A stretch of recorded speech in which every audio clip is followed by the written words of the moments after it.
Black Sheriff Jessica Lane was driving home in her favorite car, with no indication of trouble. No one could have imagined that in just a few minutes, she would be fighting for her life against her subordinates, not for survival, but for death. What happened to her after this moment will leave you stunned. Jessica Lane was the first black woman to hold the position of sheriff in the town, a success she achieved through perseverance, courage, and countless confrontations with prejudice. After years of dedication, Jessica finally earned respect from her colleagues and the community, although it came only after facing numerous challenges and immense pressure, both from her work and from the skeptical looks of those around her. For Jessica, each day in this role was not only a duty to protect the people, but also an opportunity to prove herself worthy of the trust that the community had placed in her. After a long, peaceful break, Jessica returned home feeling at ease, savoring a rare moment of freedom. On the quiet country road, with only the rustling of leaves in the breeze and the last rays of sunlight filtering through the trees, she could feel the tranquility that life in this small town provided. At that moment, she almost forgot the pressures of her job, the scrutinizing eyes, or the tense conversations at the office. For her, peace was a gift, but also a rare reward in a life where she had grown accustomed to tense situations and the dangers that came with being in law enforcement. Suddenly, the quiet was shattered. From a distance, a vehicle came speeding toward her at an alarming rate. Jessica realized the danger too late, only just managing to swerve out of the way in a split second. The screech of tires filled the air, her heart pounded, and for a moment, time seemed to stand still. Her car wobbled, but she managed to keep control, steering it to the roadside, still in shock. The peace she had just felt had entirely vanished, replaced by tension and unease as if a storm was about to hit. As Jessica took a deep breath to calm herself, a figure appeared in the distance. It was a tall, middle-aged man with a stern look, seemingly a passerby who had witnessed the incident. He quietly approached her car but stopped at a safe distance, as if ensuring she was unharmed without intruding on her space. His eyes held concern and worry, yet he showed no intention of starting a conversation or engaging further. They exchanged glances for a brief moment before he turned away and disappeared into the shadows along the roadside, as quickly as he had appeared. Jessica watched him go with a sense of curiosity and a bit of unease. For a few seconds, she felt as if this man wasn't just a random passerby. His appearance and disappearance left her pondering the meaning behind it. Was it a warning or a sign of what was to come? She couldn't explain it, but she felt a distinct shift. The peace she had just enjoyed was entirely gone, replaced by an unsettling sense of worry and vigilance. For Jessica, this might have been just a minor incident, but it left her with an unusual premonition, as though an undercurrent was beginning to ripple beneath the surface of this seemingly peaceful town. Jessica was still shaken after narrowly avoiding the collision, but her instincts as sheriff wouldn't allow her to ignore such reckless driving. She restarted her car, pressed the gas, and followed the vehicle ahead, determined to confront the person who had shattered the evening's tranquility.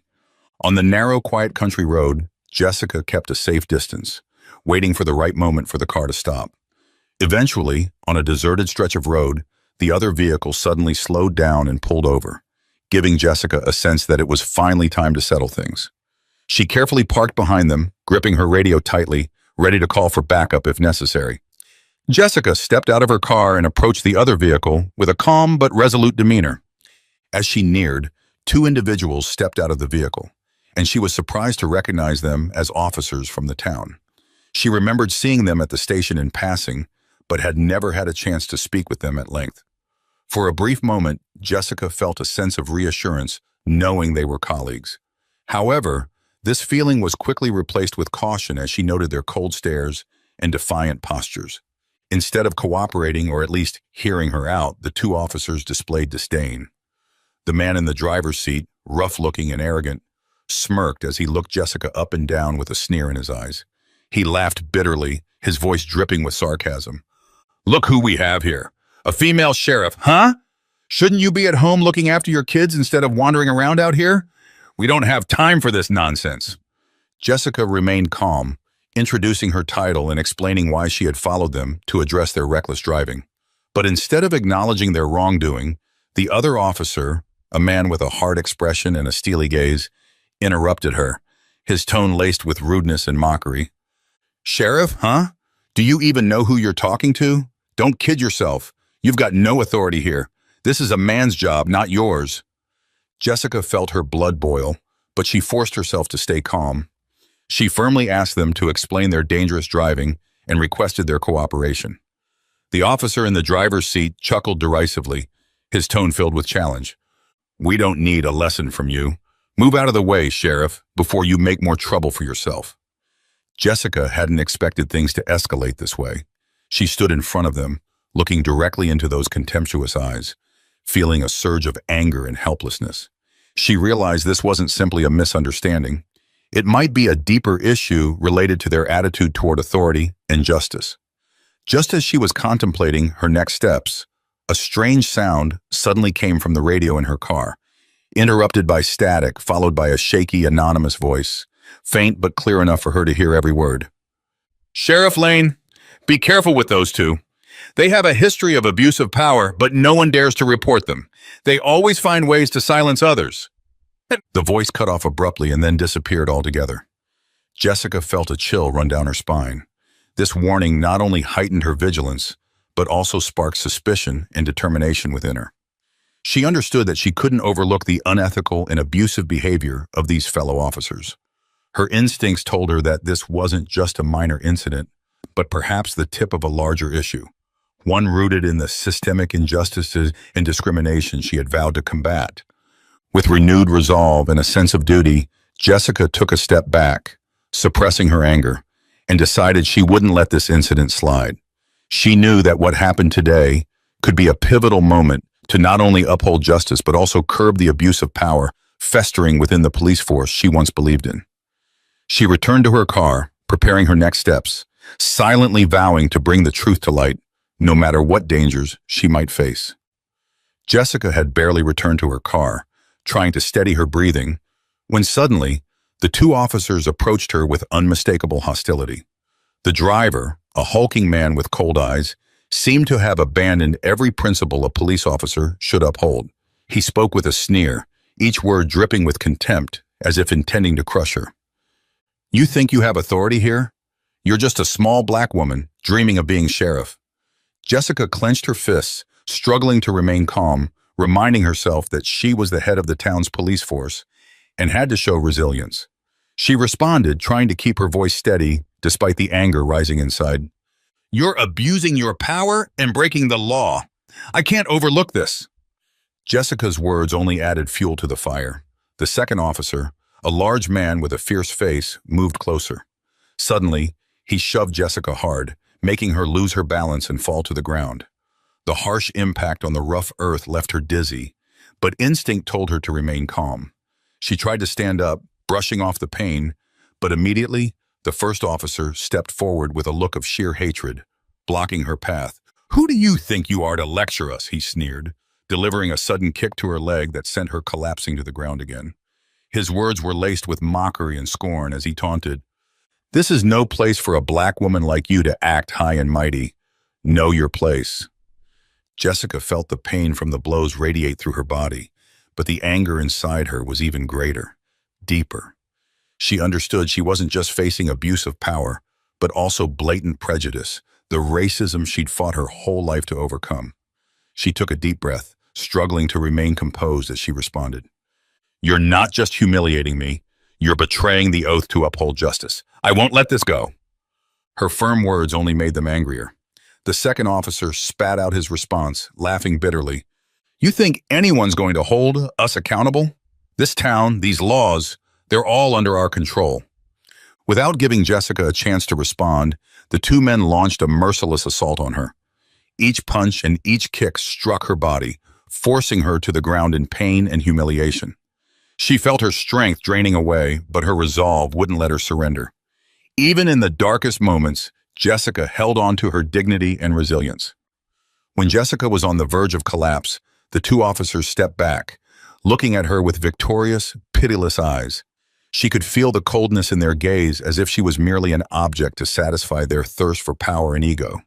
At that moment, Jessica realized she was facing men who not only disrespected her, but were ruthless toward anyone who dared to challenge their authority. The first officer glanced toward her car, his eyes gleaming with a cruel, heartless idea. With purposeful steps, he walked to her vehicle, opened the trunk, and took out a small gas can, something Jessica always kept for emergencies on long drives. Jessica gathered the last of her strength to plead weakly, begging him to stop, her voice trembling with fear. But in response, he only smiled coldly, the smile of someone who took pleasure in others' fear, showing no intention of stopping. He poured gasoline around the car, each drop hitting the ground with a faint sound. But to Jessica, they were like echoes of horror reverberating in her heart. When he struck the lighter, she felt as though everything had shattered. Jessica tried to stand, wanting to stop him, but her legs were too weak, her body exhausted from hours of tension and facing both visible and invisible threats.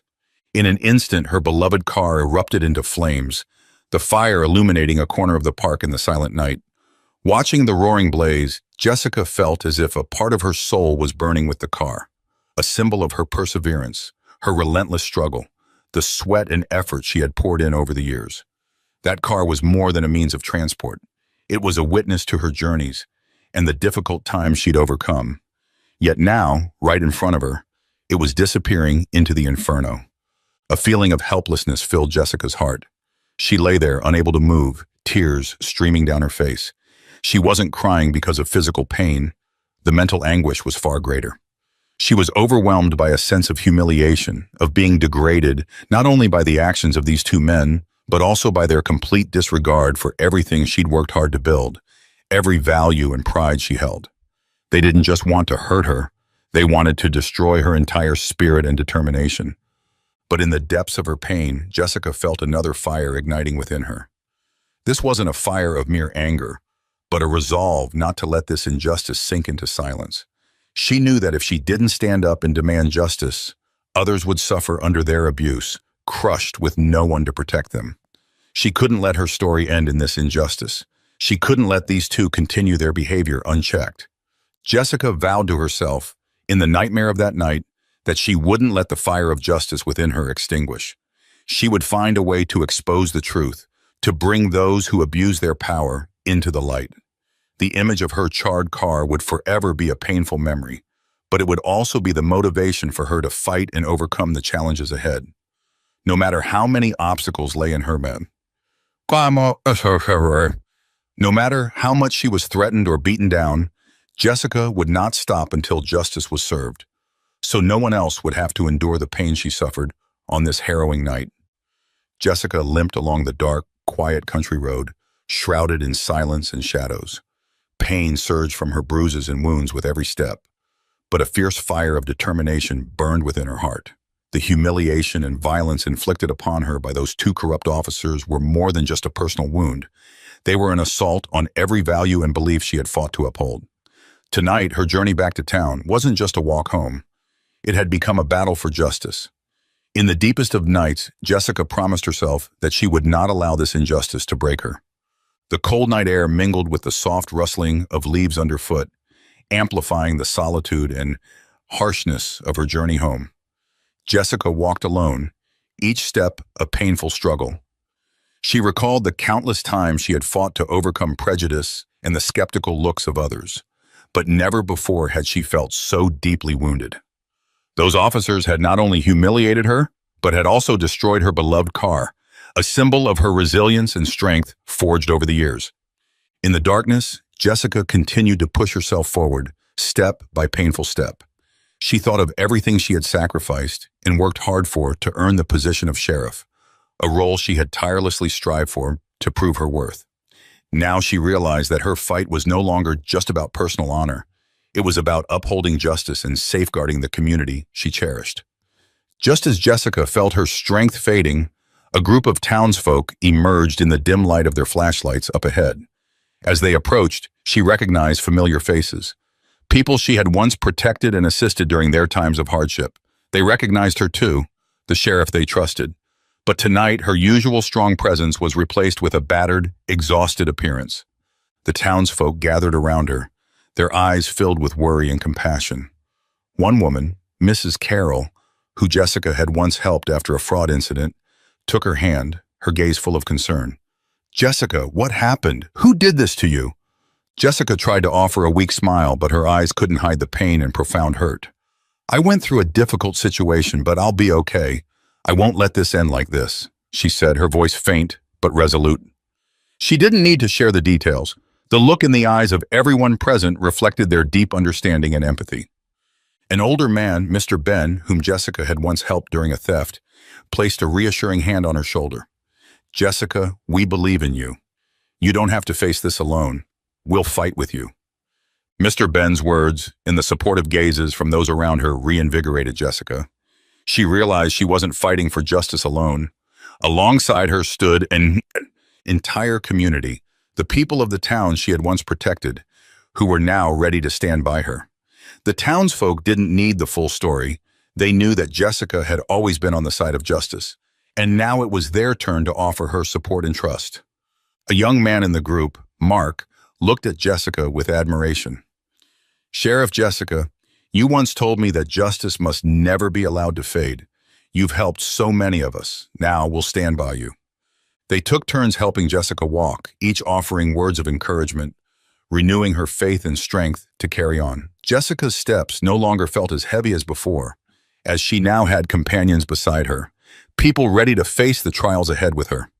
The loneliness began to dissipate, replaced by a sense of gratitude and renewed resolve.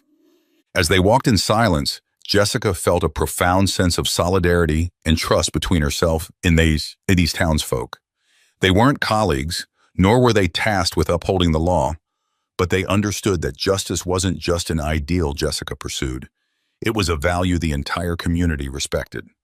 The group moved forward through the night, their flashlights like small flames illuminating the path, a reminder of faith and hope for a better future. And finally, as the lights of the town began to appear in the distance, Jessica felt warmth fill her heart. She thought of each familiar corner of the town, the tree-lined streets she had often patrolled, the cafe where she gathered with friends, and her small but love-filled family home. A sense of belonging and peace washed over her, easing the heaviness she had carried from the night's trials. The remaining path didn't feel as long, and she knew that her journey was only beginning. Jessica had never imagined that one day she would have to fight not only for her rights, but also for those of others. The incident in the park had upended her life. From a young woman with simple dreams, she had now become a voice for justice in her community. She had thought she could return to a quiet life, but the injustice she witnessed made it impossible to turn away. This was no longer just her battle. It was for everyone who had ever suffered and could suffer from abuse and injustice. Jessica entered the town, her gaze steely and filled with determination. Her resolve stemmed not only from the pain she had endured, but also from her deep love for this town and its people. She knew that if she remained silent, those who abused their power would continue to threaten the peace of the community. She would not let them go unpunished, and she would fight to bring justice for herself and for the people she had sworn to protect. She understood that the journey ahead would not be easy, and she might face resistance, even threats from dark forces. But the trusting faces of everyone in town gave her strength. Jessica took a deep breath, calming herself. She reminded herself to stay composed, persistent, and undeterred. Every step was a step toward justice. She pictured the familiar faces of those who had always supported her. Old Mr. John with his gentle smile, Mrs. Mary, who might scold her but cared for her as if she were family, and the children who loved to play in the park. All of them had placed their faith in her, hoping she would uphold fairness. It was a great responsibility, but also a powerful motivation to keep going. Jessica silently vowed that, no matter the difficulties ahead, she would never give up.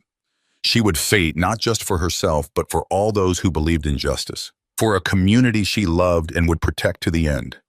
The sound of her footsteps echoed on the narrow path leading home, each beat filled with resolve and a desire for change. She knew that if just one person dared to stand up, others would soon join. Unity and faith in justice would be the strongest weapons to face the challenges ahead. As the streetlights began to light up, casting a glow across the town, Jessica felt a surge of invisible strength within her. It was faith in change, the light of justice that she would strive to protect. Each light was a beacon of hope, and she would do everything to guard that light for herself and everyone. The next morning, Jessica woke with a heavy weight pressing down on her chest. The images from the previous night felt like an unending nightmare, haunting her every thought. Each time she closed her eyes, she saw the cold, unfeeling eyes of that white officer, and her emotions surged, a painful mix of fear and rage. But Jessica knew she couldn't let herself be defeated. She sat up and stared at her reflection in the mirror. The bruises and scrapes on her skin reminded her that this wasn't a story to be brushed aside. Today, she would seek justice for herself. Jessica dressed in her uniform, buttoning each button with a sense of determination.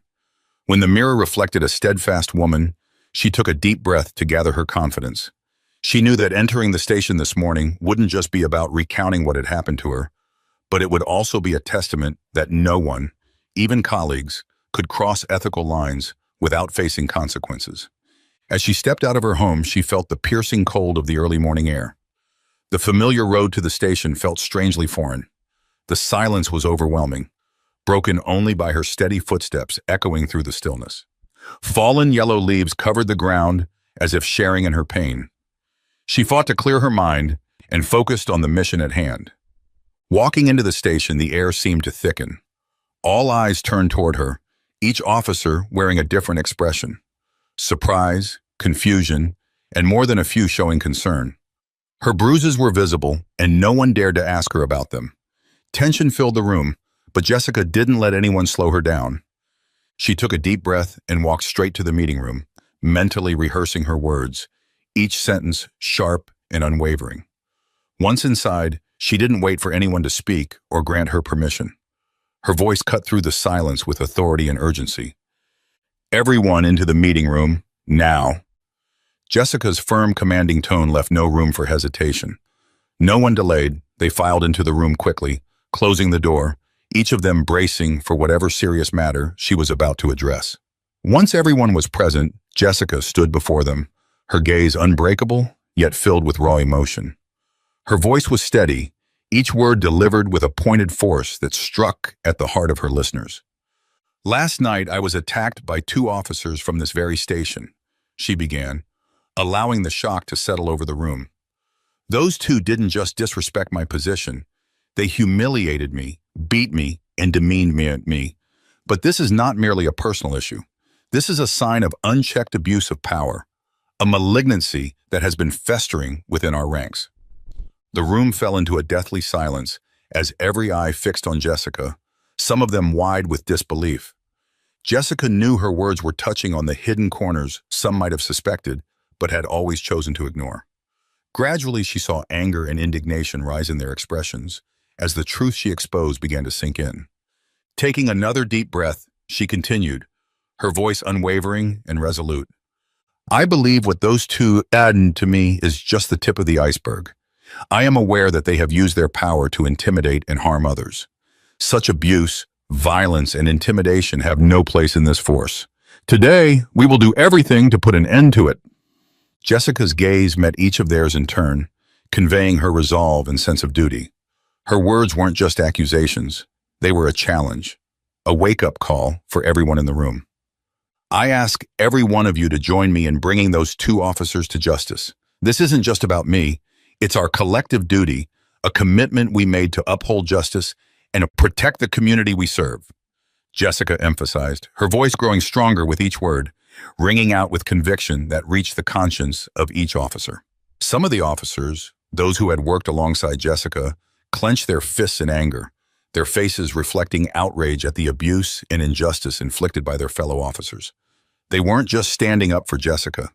They were defending the values they had sworn to uphold when they first put on their badges. A senior officer, who had known Jessica since she joined the force, stepped forward and spoke, his voice filled with appreciation and solidarity. "Jessica, what you're doing is not only about justice, but about unwavering integrity in the spirit of our force. We stand with you. Don't worry, you won't be fighting this battle alone." His words swept through the room like a fresh breeze, igniting a fire in the hearts of all present. One by one, each officer rose and pledged their support, vowing to bring the 2 abusive officers to justice.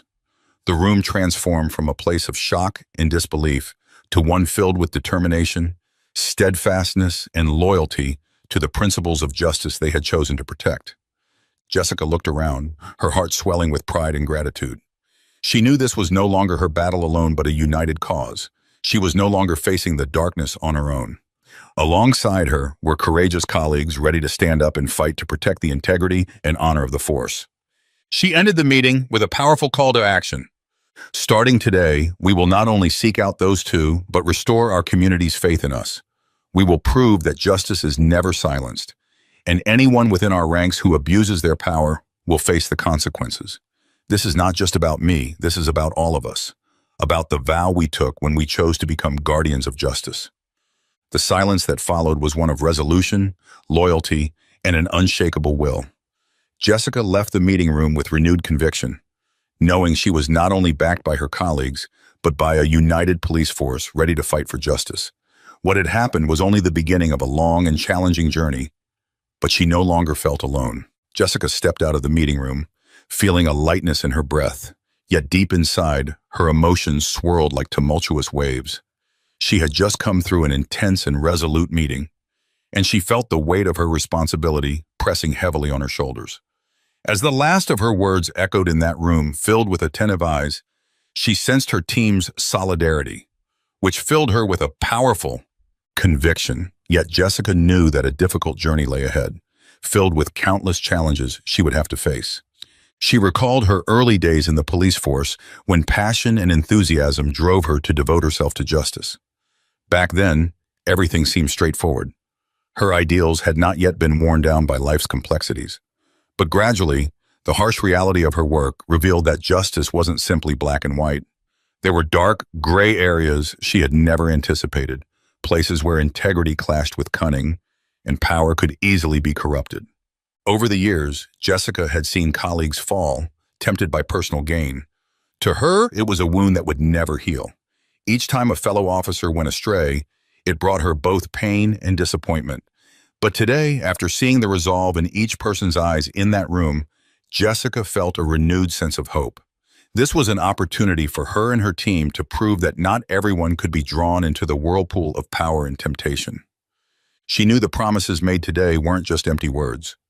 Jessica felt sincerity and determination from everyone. They didn't need to speak it aloud, but each one understood that this was a moment to stand up and protect their honor and duty.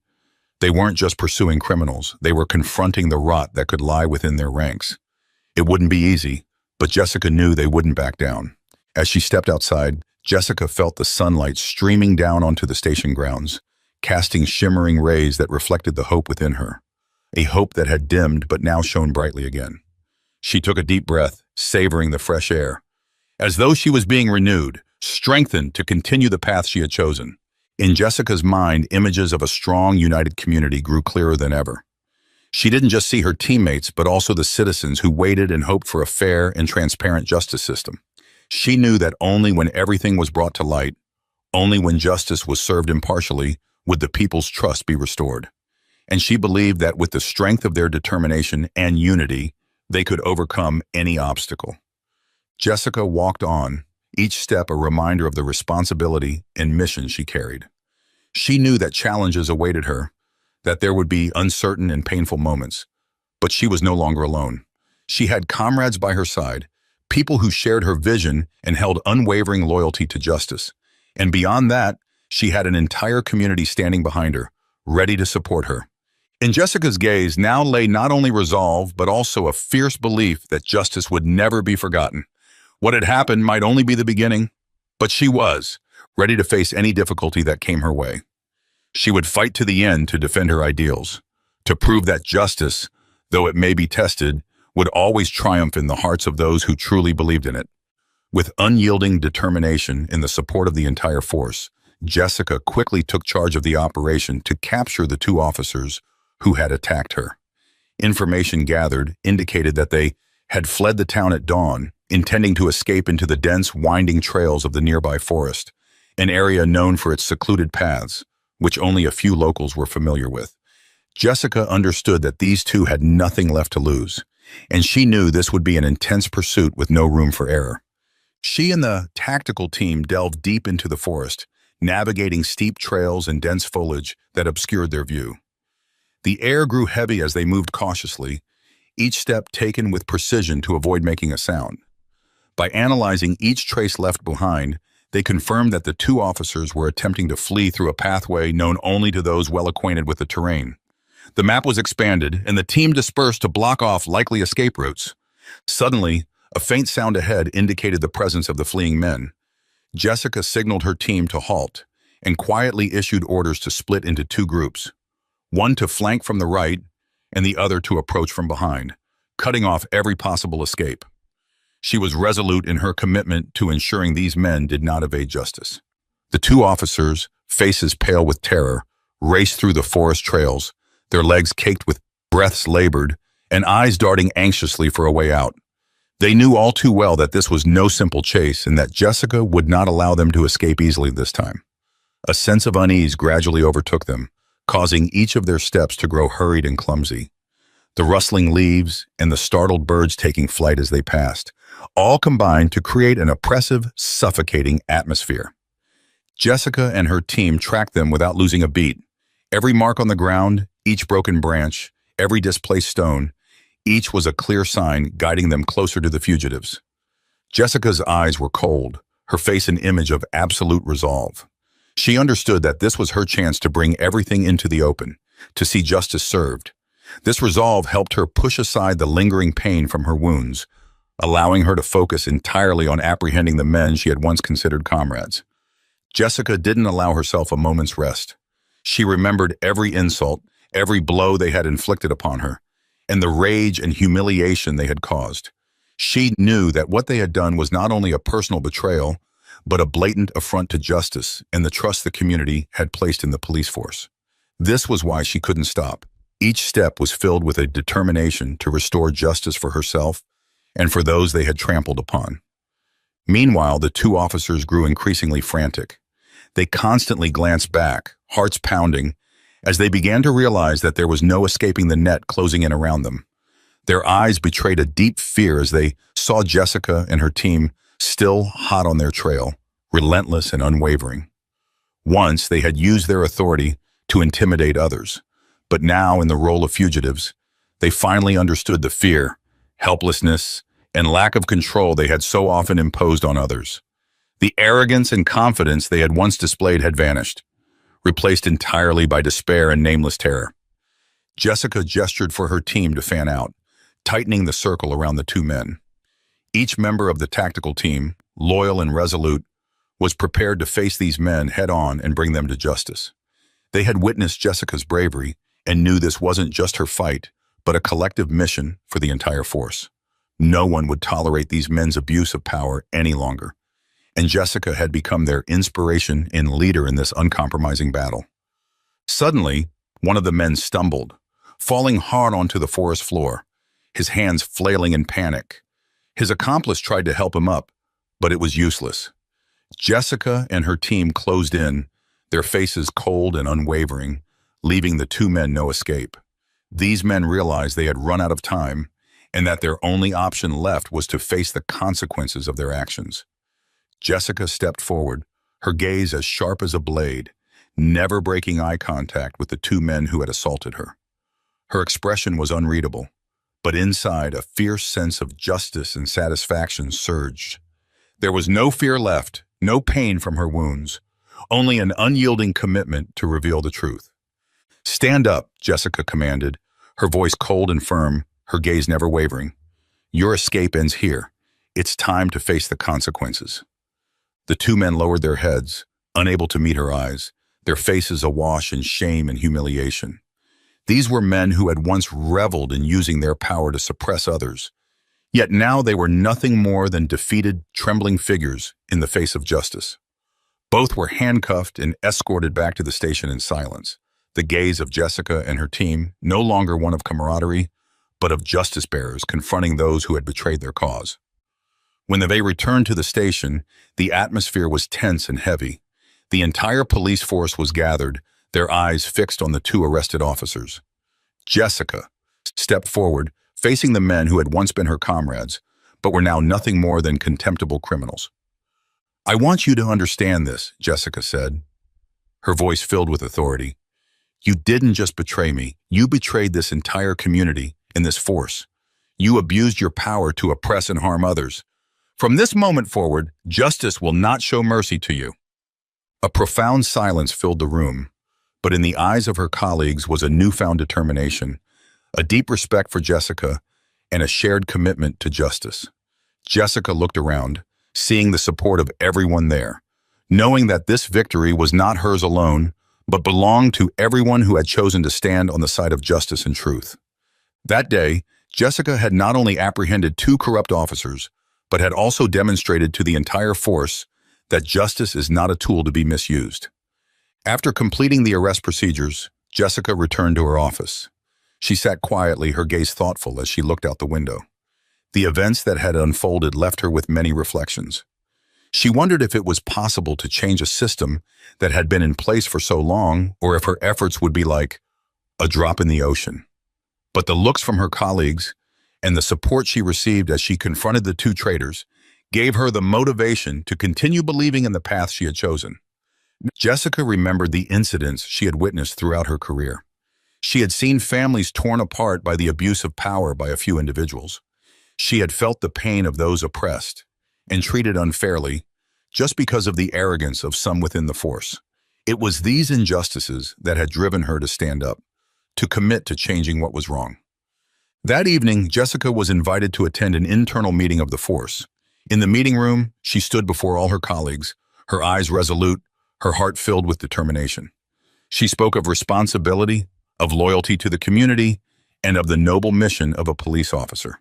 Each of Jessica's words seemed to sink into the hearts of her listeners, stirring pride and a renewed commitment to serving justice. "We are not just enforcers of the law, we are symbols of trust and hope for the people. Let's not allow the wrongful actions of a few to tarnish the noble values we uphold," Jessica said, her voice full of emotion. Her words were met with applause, filling the room with a surge of solidarity. Jessica realized that no matter how difficult the journey, there were still people who shared her ideals, ready to stand by her in defending justice. Jessica's story quickly spread, becoming an inspiration throughout the entire force. Those who had once hesitated, who had been caught in the cycle of abuse of power, now experienced a change of heart. They understood that if they wanted to build a police force that was clean and fair, each of them had to live and work with integrity. After months of meticulous investigation, the trial of the 2 corrupt officers finally began. The courtroom was packed that day, filled not only with Jessica's colleagues, but also with citizens who had long endured the arrogance and injustice inflicted by these 2. Each person arrived with the same hope, that justice would no longer be an abstract ideal trampled upon by those cloaked in authority. They came to witness a fair verdict, one that would ease the wounds and long-standing grievances of so many. The 2 officers entered the courtroom, now stripped of the arrogance and confidence they once wore so proudly. Their eyes darted away, avoiding the gaze of their former colleagues, of their victims, and of everyone who had once respected them simply for bearing the title officer. Gone was the self-assurance that had masked their cruelty and abuse. What remained was a look of shame and fear, emotions they had never shown before. Jessica took the stand as a witness, her voice steady and firm, unwavering in her testimony. She was not just an accuser, she was the representative of all those who had suffered in silence for so long. She presented every detail, every clear piece of evidence of how these 2 men had abused their authority to intimidate and oppress citizens. Each word from her was like a sharp blade, cutting through any attempts by the defense to obfuscate the truth. Jessica didn't merely recount events. She laid bare the corrupt nature and arrogance of these 2 men, detailing how they had shamelessly wielded their power to oppress. She described moments when the 2 laughed in the face of fear, forced the vulnerable into submission, and exploited others for personal gain. Her words silenced the room. No one dared to look away, and no one could ignore the clarity of her evidence. Everyone understood that her testimony was not just an accusation, but a wake-up call, a reminder of conscience. The defense attempted to argue that these were merely errors committed in the line of duty, blaming workplace pressure and challenging situations as causes for occasional lapses in judgment, claiming there was no intentional harm. But Jessica allowed no excuse to overshadow the truth. She recounted each incident with determination, leaving no room for denial or avoidance. The victims took the stand one by one, each with their own story, each a testament to the arrogance of these officers. They spoke of threats, of being forced into silence, of losing their faith in justice and fairness. An elderly woman spoke tearfully of the time she was stopped and humiliated by the two officers simply for voicing her objections to their actions. A young man shared how he had been threatened and forced to bow to their condescending words. Each account cut deeper into the false honor of these men, exposing the harsh reality before the entire courtroom. No one could turn away. No one doubted the extent of their abuse and cruelty. The defense tried to prolong the trial, repeatedly offering mitigating circumstances and pleading for leniency on behalf of their clients. Yet all efforts were futile against the undeniable truth. Faced with irrefutable evidence and overwhelming public outrage, the judge finally issued a verdict. The two officers would be held fully accountable for their actions. They had no escape, no authority left to shield them from the punishment they deserved. When the sentence was read, the room erupted in emotion. Some shed tears of relief, while others smiled quietly in satisfaction. Jessica, though her expression remained calm, felt as though a burden had been lifted from her heart. She was proud of what she had accomplished. The appreciative looks of those around her confirmed that, to them, she embodied the justice they had longed for. As she left the courtroom, Jessica took a deep breath. This battle was over, but she knew many more lay ahead, with challenges still to be faced. Yet today, she has proven that justice is not just a hollow word. It is real and would be defended by those willing to stand up and fight. She had shown everyone that, no matter the hardship, no matter the darkness that power might cast, the light of truth and justice would always shine, so long as there were people brave enough to keep it alive. This was not just Jessica's victory. It was a victory for the entire community, for faith and courage. In that moment, she understood that things would change. Justice would no longer be a distant symbol, but a reality that anyone could witness and believe in. Jessica knew that arresting two corrupt officers was just the beginning of her battle against the deep-rooted injustices and biases within the town's police force. After facing off against two traitors within her ranks, she painfully realized that the problem extended beyond individual misconduct. It was embedded in a system that had for years enabled abuse of power and discrimination. This knowledge ignited a newfound resolve within her, not just to implement change, but to reform the entire system. In the weeks that followed, Jessica did not allow her life to return to the quiet state it once was. She began crafting a comprehensive roadmap for reforms, aware that the path would be fraught with obstacles. This time, she refused to hesitate or retreat. To Jessica, this was more than just a professional duty. It was a personal mission to restore the community's faith in the police force and to create an environment where justice was not an empty word. First, Jessica initiated a thorough training program focused on cultural sensitivity and nonviolent conflict resolution. These were skills that the town's police force had never been adequately equipped with before. Jessica believed that if each officer understood implicit biases and the importance of compassion, they would be less likely to abuse power and more likely to exercise their authority responsibly. She meticulously planned each training session, inviting experts in cultural sensitivity and psychology to instruct the force using simulated scenarios. In the first session, Jessica stood before her colleagues, who sat in anticipation, prepared to learn. Her eyes were filled with purpose as she addressed them. Today, we start a new journey, one that will shape us into officers who are not only strong, but also compassionate and fair. Justice is not just about arrests and punishment. Justice is about understanding, empathy, and the ability to act for the common good, not just to satisfy personal pride. At first, some officers appeared uncertain, unfamiliar with the idea that police could be strong without resorting to force or maintain order through listening and understanding. However, as the sessions progressed, they began to open up and learn. They participated in hands-on exercises, experiencing firsthand how their responses could impact outcomes. In one exercise, they practiced de-escalating an angry citizen, not by intimidation, but by using conciliatory language and empathy. Jessica closely observed their expressions and changes in demeanor. She sensed the transformation as she witnessed once skeptical officers beginning to grasp the importance of appropriate, fair conduct.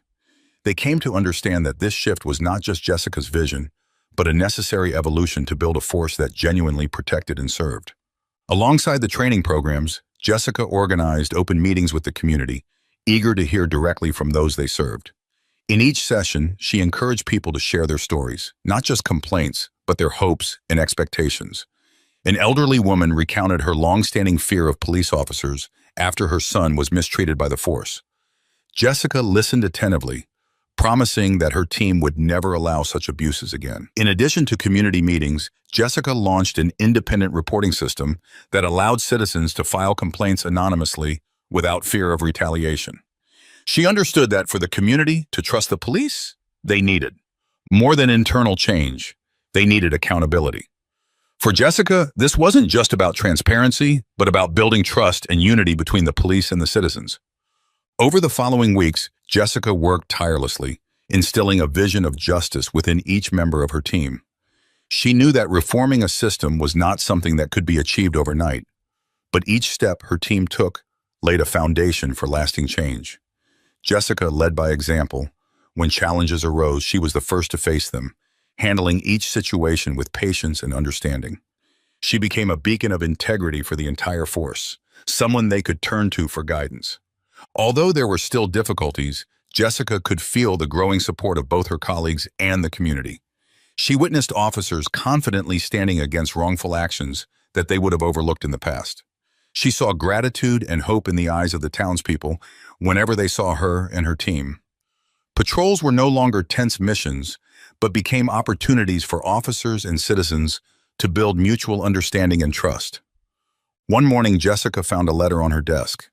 It was from a family in town, people who had once harbored fear and skepticism toward the police. In the letter, they thanked her for restoring their trust and sense of safety and for building a police force they could believe in.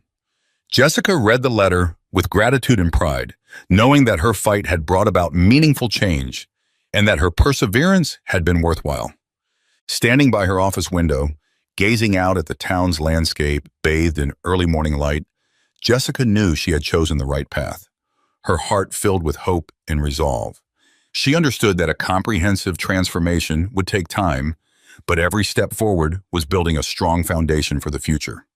With unwavering belief and determination, Jessica promised herself she would never stop fighting for justice, not only for herself, but for the community and all those who had placed their faith in her. Jessica's journey was far from over, but she knew she was no longer alone. She had an entire team and a supportive community standing with her, and together, they would forge a future that was just and bright. In the past few days, Jessica held numerous community meetings, meeting with and listening to each concern voiced by the townspeople. She observed the fear and skepticism in their eyes, but she also saw the hope and trust emerging as they realized she was truly committed to reforming the system. She listened to stories that many had previously kept silent, afraid no one would stand with them. These accounts, complaints of abuse of power, and tales of discrimination only reinforced Jessica's resolve. She vowed that she would not rest until justice was achieved. Jessica understood that she couldn't achieve this change alone. She needed her team in the community to walk this journey with her. She met with each team leader, discussing the goals and importance of the reforms ahead. Jessica emphasized that this change was inevitable and urgent, and that the time to act was now. It was time to prove that the police could and would protect everyone, regardless of race, status, or background. She decided to hold the two corrupt officers accountable by requiring them to compensate her for her car, a symbol of her sacrifices and hard-earned dedication. To Jessica, the car was more than personal property. It represented her commitment and resilience. Requiring compensation wasn't just about punishment. It was a reminder that every action has consequences. She wouldn't allow anyone to abuse their power without facing accountability. In the weeks that followed, Jessica's resolve only grew stronger. She continued to implement specialized training on cultural sensitivity, nonviolent conflict resolution, compassion, and accountability. She invited experts from different regions to the town, hosting workshops, situational drills, and open discussions where each officer could voice their thoughts, feelings, and questions. Initially, some officers doubted the effectiveness of these programs, even questioning the value of learning about compassion and cultural sensitivity. But as they engaged in the training, experiencing real-world simulations, they began to realize the impact their behavior could have on the community's trust in them. Gradually, each officer came to understand that their role wasn't solely about enforcing order. It was also about building a healthy relationship with the public, serving and protecting the community with fairness and responsibility. Jessica saw the shift in their expressions. The initial hesitation and skepticism turned into understanding and determination. She witnessed them begin to see policing as more than a job. It was a significant responsibility. Those who had once stayed silent in the face of abuse were now prepared to stand up and defend the values they were building together. Jessica also continued to engage with the townspeople, emphasizing that their voices and roles were essential in the reform process. She listened to every story, each worry and hope they had for the community. Every account she heard fueled her strength and belief in the work she was doing. These community gatherings not only helped her understand the people's needs better, but also served as a bridge between the police force and the public. Late at night, as the town drifted into slumber, Jessica stood by the police station window, gazing into the quiet darkness outside. She knew her journey was far from over, and that challenges would persist. Yet, as she reflected on what had been accomplished so far, her heart swelled with hope. She could see the police force gradually transforming, becoming the kind of guardians the community could rely on and trust. Jessica silently promised herself she would never abandon this fight. Determined, she resolved to continue her reforms, striving for a fair and transparent system where everyone, citizen or officer, would be accountable for justice. With this unyielding resolve, Jessica stepped out of the police station into the night, carrying a promise to persevere until justice was genuinely served. The past months had been anything but easy. She had faced skeptical looks from colleagues and covert forces protecting their interests within the system. At times, Jessica had questioned whether her efforts would truly bring about change for the town. Yet each time her resolve wavered, she recalled the people she had met, those who yearned for a fairer society. They were her driving force, pushing her to continue down this challenging path. Jessica wasn't alone in her journey. Alongside her were honest, courageous colleagues who also believed that justice was not just an abstract concept, but an achievable goal if every officer committed to their role. In internal meetings, they discussed the necessary changes for a more transparent system. They understood that only with persistence and determination could they bring about a better future for their town. As she stepped out under the quiet glow of the streetlights, Jessica knew she faced demanding days ahead, but her heart brimmed with enthusiasm. This town was not merely her place of work. It was her home, a place that nurtured her dreams and desire for justice. No matter the challenges she faced, Jessica was confident her efforts would not be in vain. She thought back to past cases, to the injustices she had witnessed, and felt the pain coursing through her veins. So many had suffered from injustice, and so many families had been torn apart by bias and lack of transparency. Jessica resolved that one day, everything would have to change. To bring about that change, she would fight relentlessly, always searching for the light of justice. Jessica knew justice wasn't merely about punishing the guilty. It was about bringing peace, protection, and trust to the people. Justice meant each citizen feeling respected and safe in their own home, on their streets, and within their community. She envisioned a town where children could play without fear and where elders could rest assured their loved ones lived in a fair, honest society. With these thoughts, Jessica walked along the street, carrying the belief that a brighter future lay ahead. This town deserved a justice system that was genuine, and Jessica would be at the forefront of that change. Her steps through the night were like promises to bring peace and fairness to every resident. Tonight, she walked not only through the darkness, but toward the dawn of a new day where justice would truly prevail. And so the truth was finally revealed, a careless act that forced the officers to face their leader. How do you think this event will impact the community's trust in the police force? Share your thoughts in the comments below. Don't forget to like, share, and subscribe to the channel to catch more surprising stories. See you next time. The sun was setting over Los Angeles when Simone Johnson, the 22-year-old daughter of Hollywood superstar Dwayne "The Rock" Johnson, was driving home from her evening workout. Her black Mercedes SUV cruised smoothly along Sunset Boulevard, the music playing softly through the speakers as she thought about her upcoming wrestling training session the next morning. The peaceful evening drive came to an abrupt halt when red and blue lights flashed in her rearview mirror. Simone checked her speedometer. She hadn't been speeding. Following proper protocol, she pulled over to the right side of the road, turned off her music, and placed both hands on the steering wheel where they could be clearly seen. Officer James Keller, a 15-year veteran of the LAPD, approached her vehicle with his hand resting on his holstered weapon. Even before reaching her window, his demeanor seemed hostile. Standing 6'2" with cold blue eyes and a permanent scowl, Officer Keller had developed a reputation in the community that few wanted to discuss openly. "License and registration," he barked, not even bothering with the customary greeting. His flashlight beam hit Simone's face with unnecessary intensity, causing her to squint. "Of course, officer," Simone replied calmly, maintaining her composure despite his aggressive tone. "May I reach for my purse to get my license?" Officer Keller's response was immediate and harsh. "Just hurry up, and don't try anything stupid." As Simone carefully reached for her documents, she noticed Officer Keller's partner, Officer Rodriguez, standing back at their patrol car looking uncomfortable. Something about the situation felt wrong, but Simone remained professional, just as her father had always taught her. "Here you go, sir," she said, handing over her license and registration. Officer Keller snatched them from her hand, his expression changing as he read the name Johnson on her license. "So, you think having a famous daddy means you can drive however you wanted, my see?" he sneered, his voice dripping with contempt. Simone's heart began to race, but she kept her voice steady. "No, sir, I wasn't speeding or breaking any traffic laws. May I ask why you pulled me over?" "You made an illegal lane change back there," Officer Keller claimed, though Simone knew this wasn't true. She had been driving carefully, as she always did. "Officer, I'm certain I used my turn signal and changed lanes safely," she responded respectfully. "If you have dashcam footage, I'm happy to review it with you."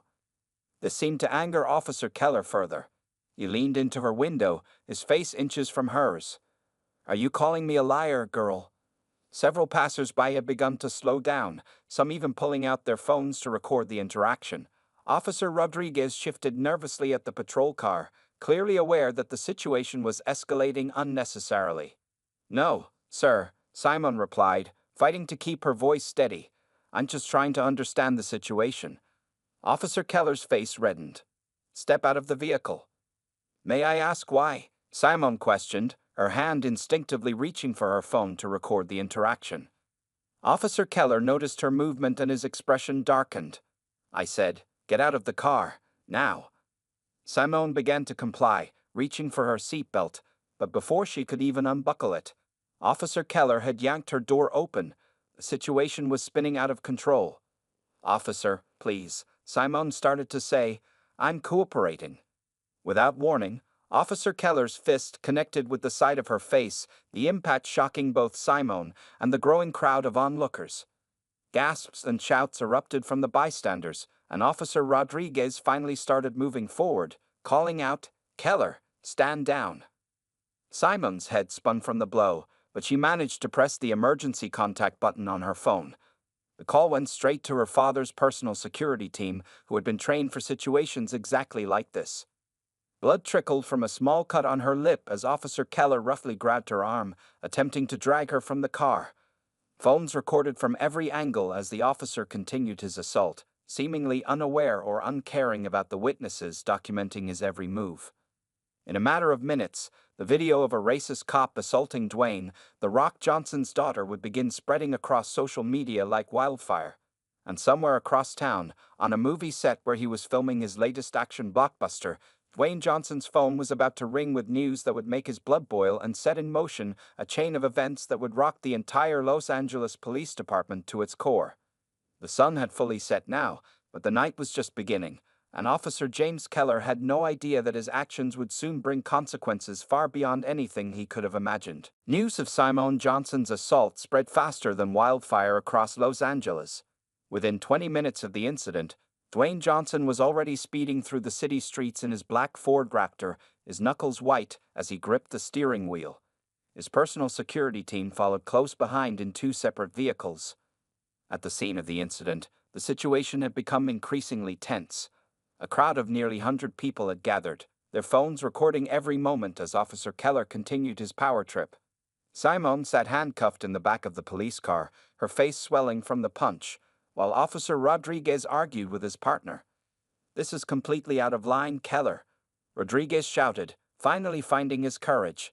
"You just assaulted an unarmed civilian on camera. What were you thinking?" Keller's face was red with rage as he turned to face his partner. "Stay out of this, Rodriguez." She was resisting arrest. Resisting what arrest? Rodriguez fired back.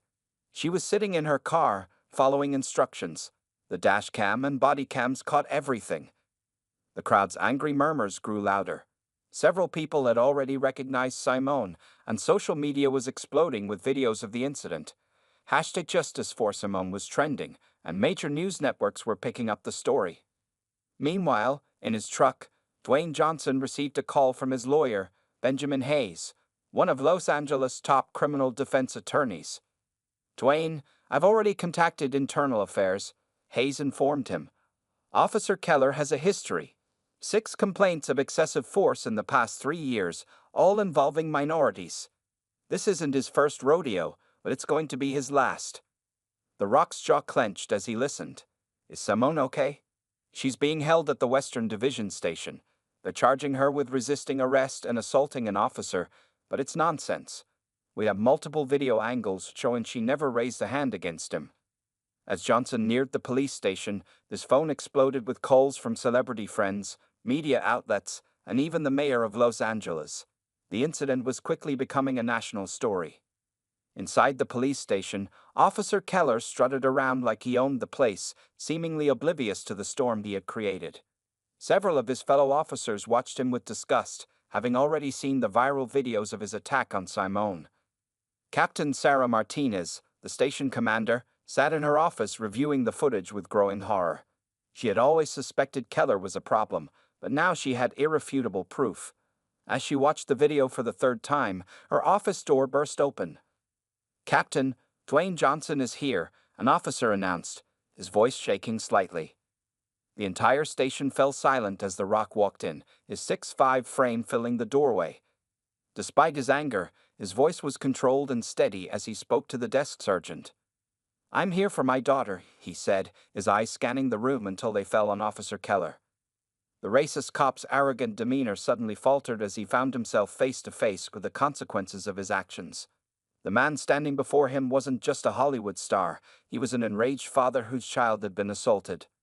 Captain Martinez quickly emerged from her office. "Mr. Johnson, please come with me. We're releasing your daughter immediately, and I want you to know that Officer Keller has been suspended pending investigation." As they walked to the holding area, Keller made the mistake of opening his mouth. She was resisting. Before he could finish, Dwayne spun around, his eyes blazing with controlled fury. The entire room held its breath, expecting The Rock to live up to his action hero image and lay out the corrupt cop with one punch. Instead, Johnson spoke in a quiet, deadly serious tone that was somehow more intimidating than any shouting could have been. "Officer Keller, you just assaulted my little girl on camera because of the color of her skin. But I'm not going to give you what you want. You won't make me lose control. Instead, I'm going to make sure you never wear that badge again, and that everyone knows exactly what kind of man you are." The words hung in the air like thunder before a storm. Officer Keller's face drained of color as he realized that this situation was far beyond anything he could handle. He had picked the wrong target, and now his entire world was about to come crashing down. As Simone was released from holding and rushed into her father's arms, the news helicopters circled overhead, and protesters began gathering outside the station. This was only the beginning, and Officer James Keller's nightmare was about to get much worse. The morning after Simone's assault, Los Angeles woke up to chaos. Thousands of protesters surrounded the Western Division police station, holding signs that read "Justice for Simone" and "End Police Brutality." News vans lined the streets as reporters from every major network covered the story that had captivated the nation. Inside his luxury Beverly Hills mansion, Dwayne Johnson sat with his daughter and their legal team, reviewing the mountain of evidence against Officer Keller. Simone's face was still swollen, but her spirit remained unbroken. "Look at this," Benjamin Hayes, their lawyer, said as he scrolled through his tablet. 3 more victims of Keller have come forward overnight, all young women of color, all claiming similar experiences of harassment and violence. Simone leaned forward, wincing slightly from the pain. We need to help them too, Dad. This isn't just about me anymore. The Rock nodded, his expression serious. His phone hadn't stopped buzzing since the incident. Fellow wrestlers, Hollywood stars, and civil rights leaders had all reached out, offering their support and resources. Meanwhile, at Officer Keller's small apartment across town, the disgraced cop was facing his own crisis. News cameras camped outside his building, and his social media accounts were flooded with thousands of angry messages. His wife had taken their kids and left for her mother's house, unable to handle the pressure and shame. Keller's phone rang. It was the police union representative. "James, I'm going to be straight with you," the rep said grimly. "We can't defend this one. The evidence is overwhelming, and the publicity is too intense. You're on your own." As Keller processed this betrayal, his television showed live coverage of a press conference at City Hall. The mayor stood at the podium, flanked by the police chief and several city council members. The city of Los Angeles condemns in the strongest possible terms the actions of Officer James Keller, the mayor declared. "We are launching a full investigation not only into this incident but into Officer Keller's entire service record. Additionally, we are implementing immediate reforms in our police training and oversight procedures." Back at the Johnson household, Dwayne received an unexpected call from Officer Rodriguez, Keller's former partner. "Mr. Johnson," Rodriguez said, his voice heavy with emotion, "I want to testify against Keller. I should have stopped him sooner, and I'm sorry for that, but I have documentation of other incidents he's been involved in, things that were covered up." This was the break they needed. The Rock immediately connected Rodriguez with their legal team, who began preparing statements and gathering evidence. By afternoon, the story had taken another turn. Someone had leaked Keller's personnel file to the media. It revealed a disturbing pattern: 12 complaints of excessive force, all mysteriously dismissed. 4 incidents of racial profiling, buried in bureaucracy. 2 domestic disturbance calls to his home address, swept under the rug. The police chief called an emergency meeting with his command staff. The department's reputation was in tatters, and they needed to act fast. As they discussed damage control, a junior officer burst into the room. "Chief, you need to see this," he said, holding up his phone. The screen showed a new viral video dashboard camera footage from another traffic stop 6 months ago. It showed Keller assaulting another young woman of color, almost identical to what he did to Simone. The timestamp proved it had happened, and the department had done nothing. Across town, Officer Keller sat alone in his apartment, watching his world crumble. His phone rang again. This time it was Internal Affairs. "Officer Keller, we need you to come in immediately," the investigator said coldly, "and bring your badge and gun." As the sun began to set on this tumultuous day, Dwayne Johnson and Simone appeared together on a national news broadcast. They spoke not of revenge, but of change. Not of hatred, but of hope for reform. "What happened to me was terrible," Simone said, her voice strong despite her injuries. "But it happens to people without famous parents every day. We're going to use our platform to fight for them too." The Rock looked at his daughter with pride. They had chosen not to respond with violence, but with something much more powerful: justice through the system, reform through publicity, and change through unity. As night fell over Los Angeles, Officer Keller's reign of terror was ending, but the movement for police accountability was just beginning.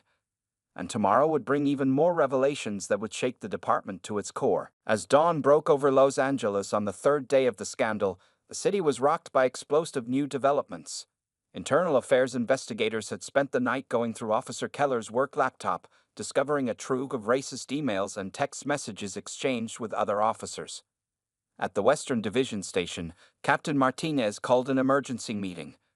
"We've identified 8 other officers involved in Keller's discriminatory activities," she announced to her stunned staff. "This goes deeper than we thought." Meanwhile, Dwayne Johnson sat in his home gym, unable to sleep. Though he hadn't touched a weight that morning, sweat dripped down his face as he watched the mounting evidence against Keller play out on the news.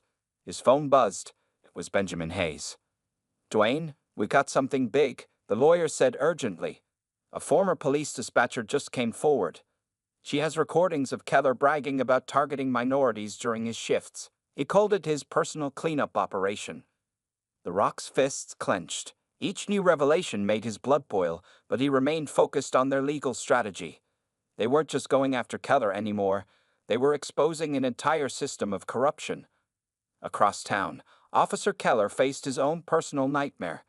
As he left his apartment to meet with internal affairs, protesters blocked his path. Someone had leaked his address online. The crowd's angry chants filled the air as police escorts tried to clear a path for their disgraced colleague.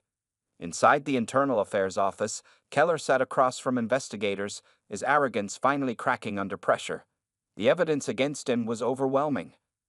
"We have testimony from 17 officers," the lead investigator said, dropping a thick file on the table. "They're all talking, Keller. Your little network is falling apart." Keller's face turned pale. "I want my union rep," he stammered. "Your union has withdrawn all support," the investigator replied coldly. "You're done, Keller. The only question is how many others you're taking down with you." At that moment, in a downtown law office, Officer Rodriguez was giving his official statement. He described years of witnessing Keller's brutal behavior, the department's failure to act, and the subtle threats that kept others silent. "He had dirt on everyone," Rodriguez explained, his voice shaking. "That's how he kept getting away with it.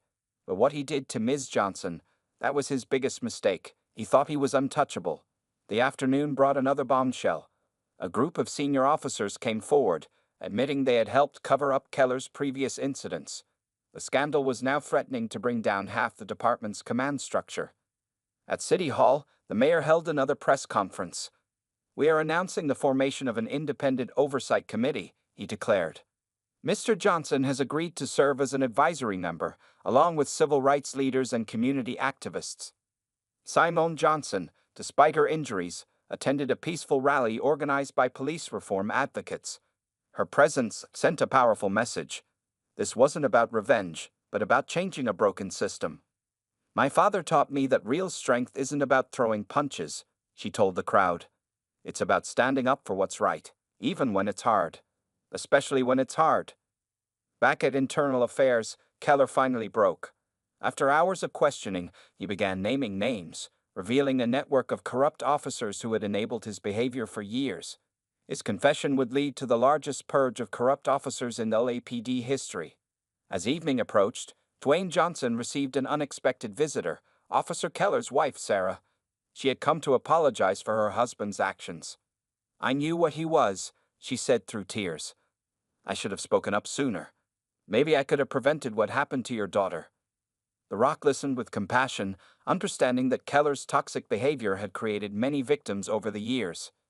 "What matters now is that the truth is coming out," he told her. "Real change is finally happening." At the end of this momentous day, Captain Martinez stood in her office, looking at the photos of all the officers implicated in the scandal.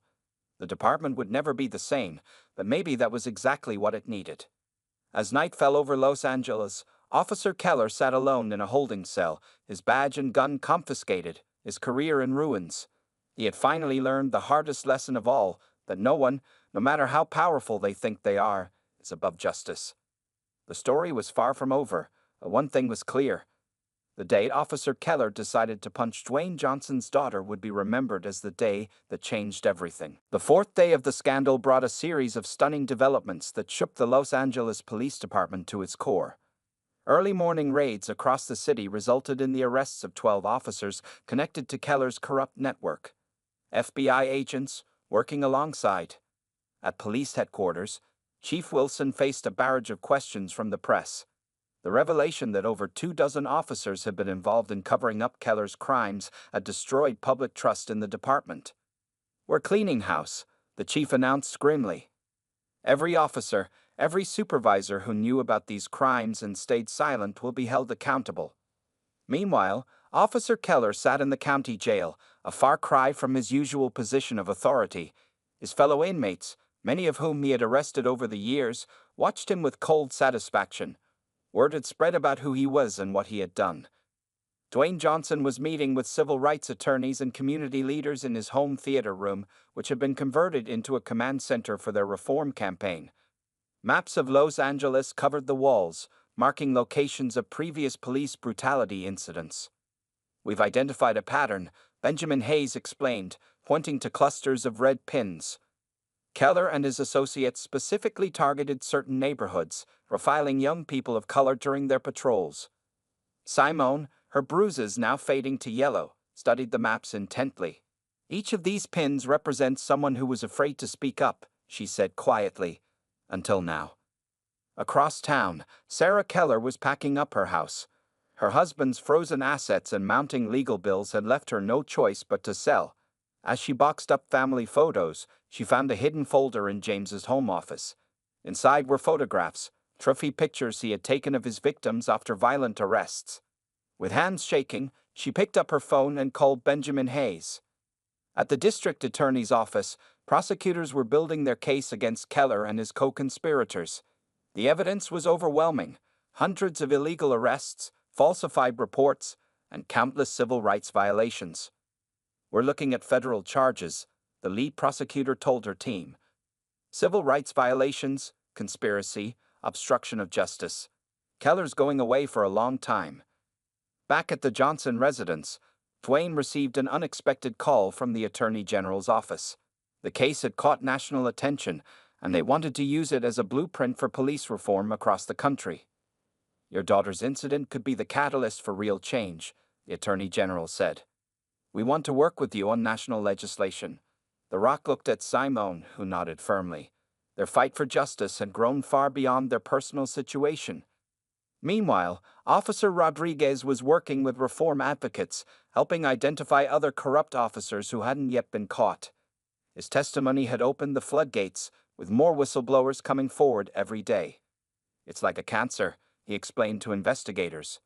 Keller was just one symptom of a much bigger disease in the department. At the county jail, Keller received more bad news. His former colleagues, facing lengthy sentences themselves, had started making deals. Each new confession implicated him in more crimes, more cover-ups, more acts of racism and brutality. That afternoon, surveillance footage emerged from the jail showing Keller breaking down in his cell, the reality of his situation finally hitting him. The man who had terrorized so many was now facing the consequences of his actions. In downtown Los Angeles, protesters continued their peaceful demonstrations, but the mood had shifted from anger to determination. Signs reading "Justice for Simone" were joined by calls for systematic change and police accountability. Dwayne Johnson addressed the crowd, his powerful voice carrying across the square.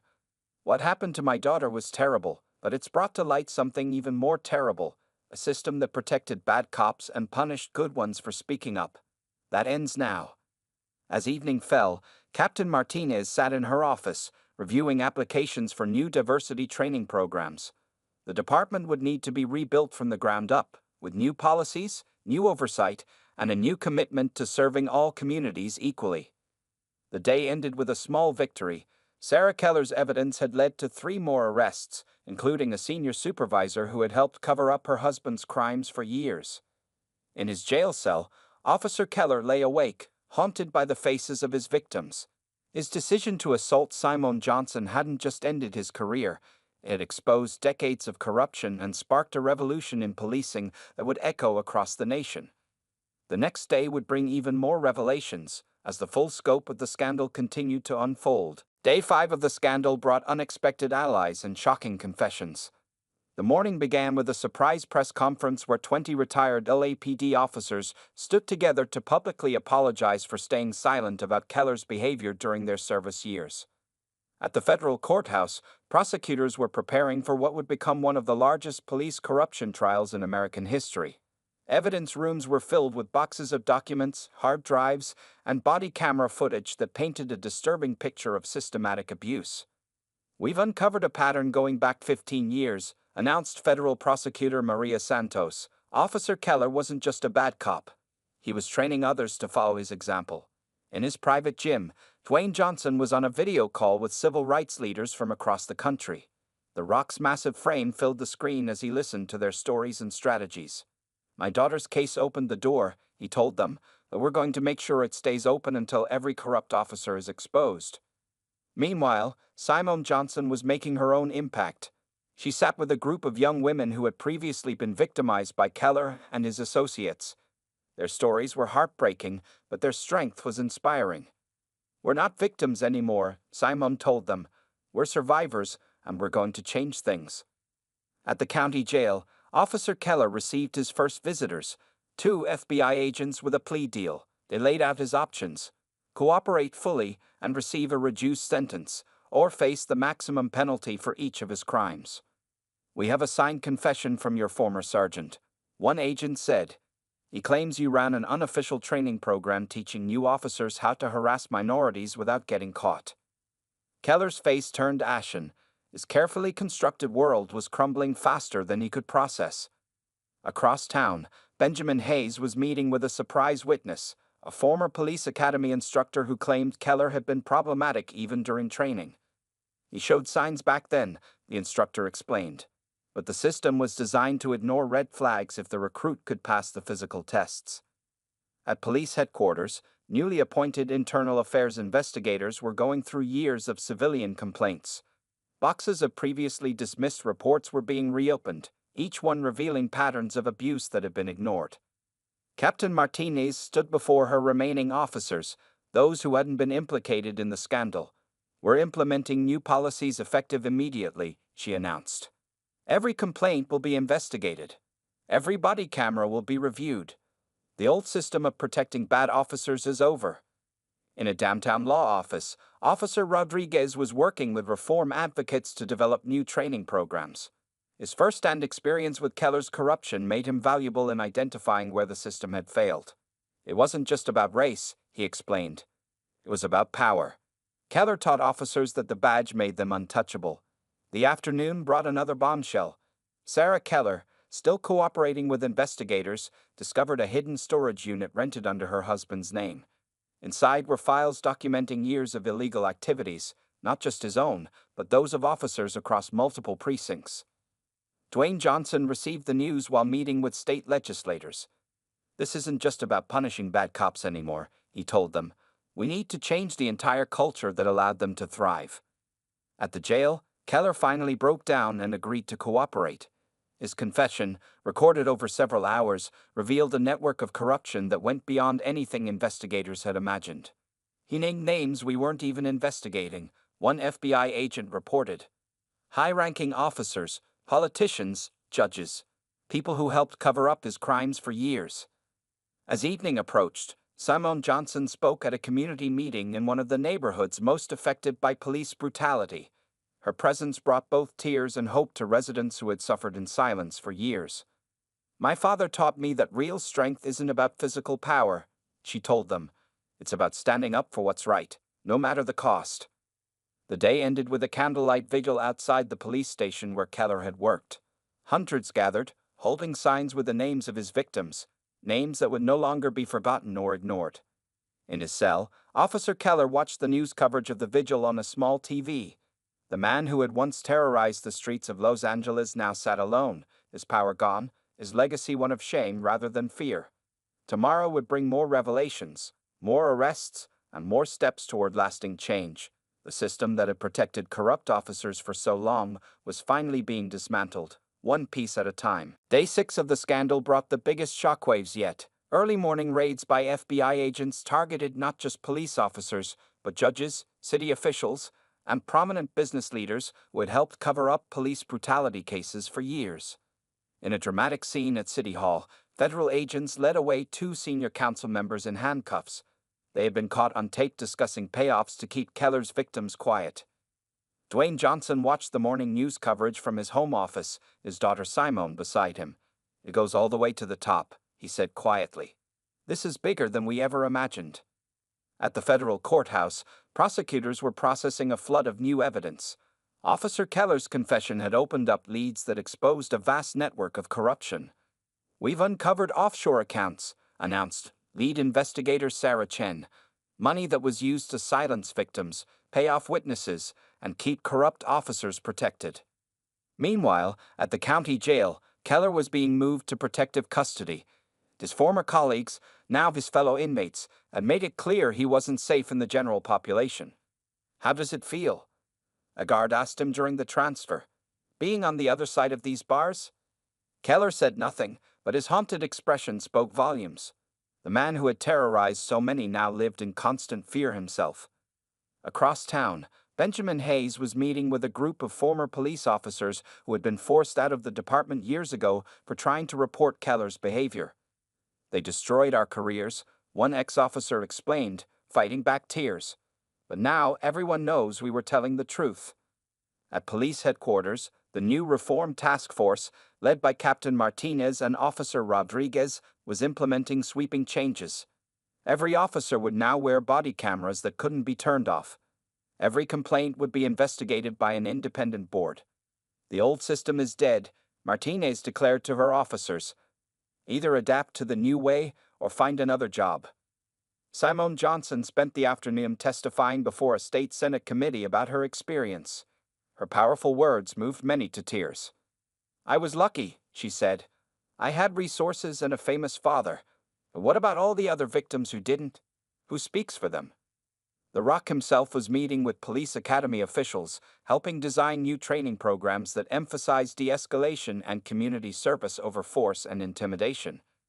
"We're not just changing policies," he told them, "we're changing the entire culture of policing." Late in the afternoon, Sarah Keller made her most shocking revelation yet.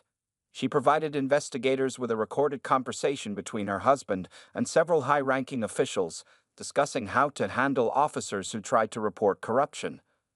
"They called it taking out the trash," she explained to prosecutors. "But the trash was the good cops who tried to stop the abuse."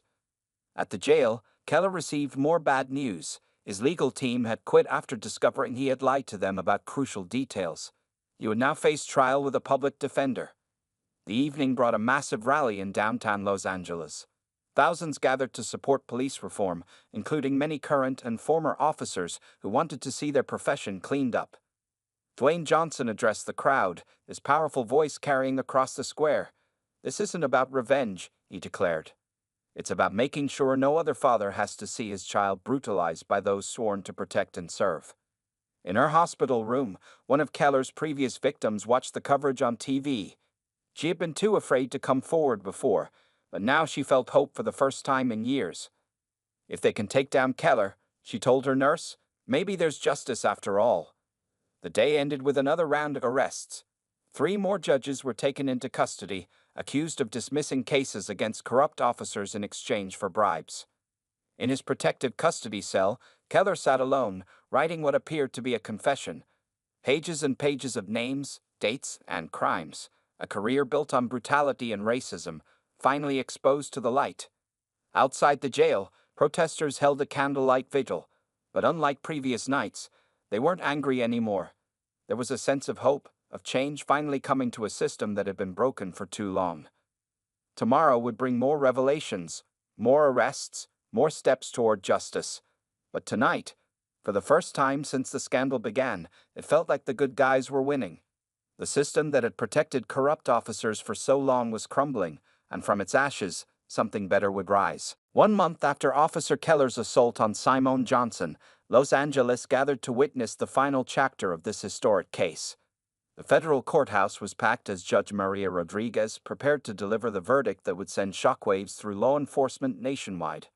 Officer James Keller sat at the defendant's table, a shell of his former self. His police uniform was replaced by an orange jumpsuit, his once proud posture now slumped in defeat. Behind him, row after row of seats were filled with his victims and their families, including Dwayne Johnson and Simone. "In my 30 years on the bench," Judge Rodriguez began, "I have never seen such a devastating abuse of power and public trust."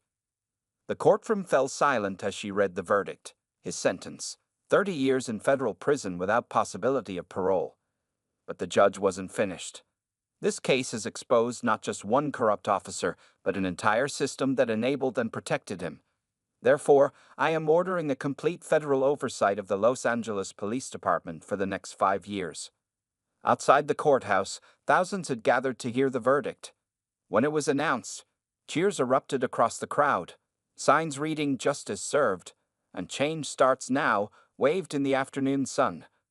At police headquarters, the changes were already visible. Captain Martinez, now promoted to deputy chief, was implementing new training programs developed with input from community leaders and civil rights experts.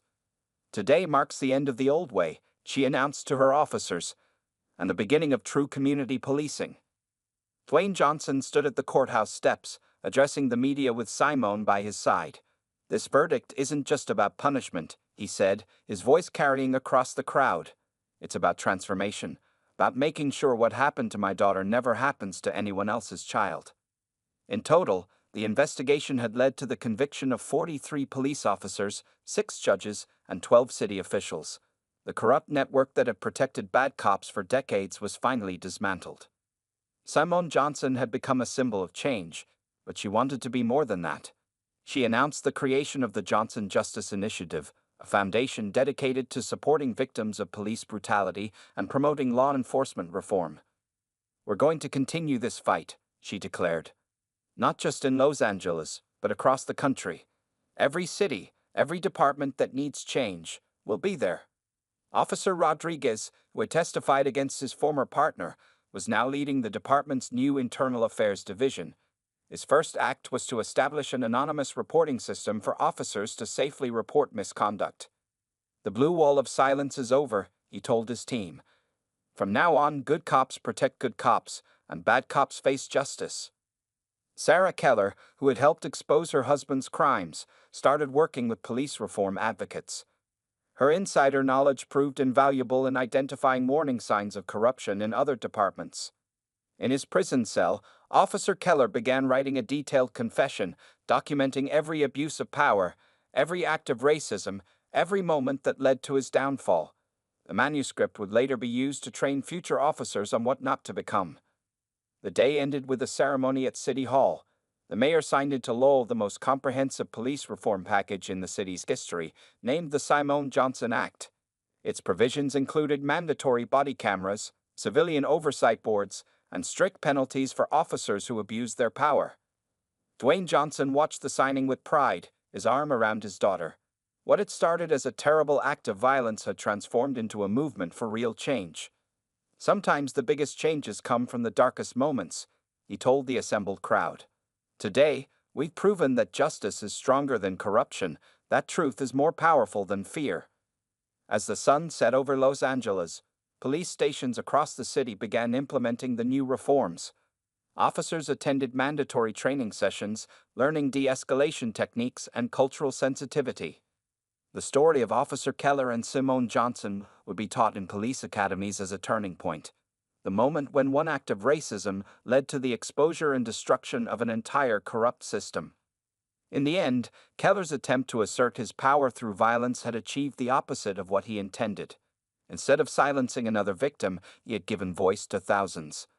Instead of protecting a corrupt system, he had helped destroy it.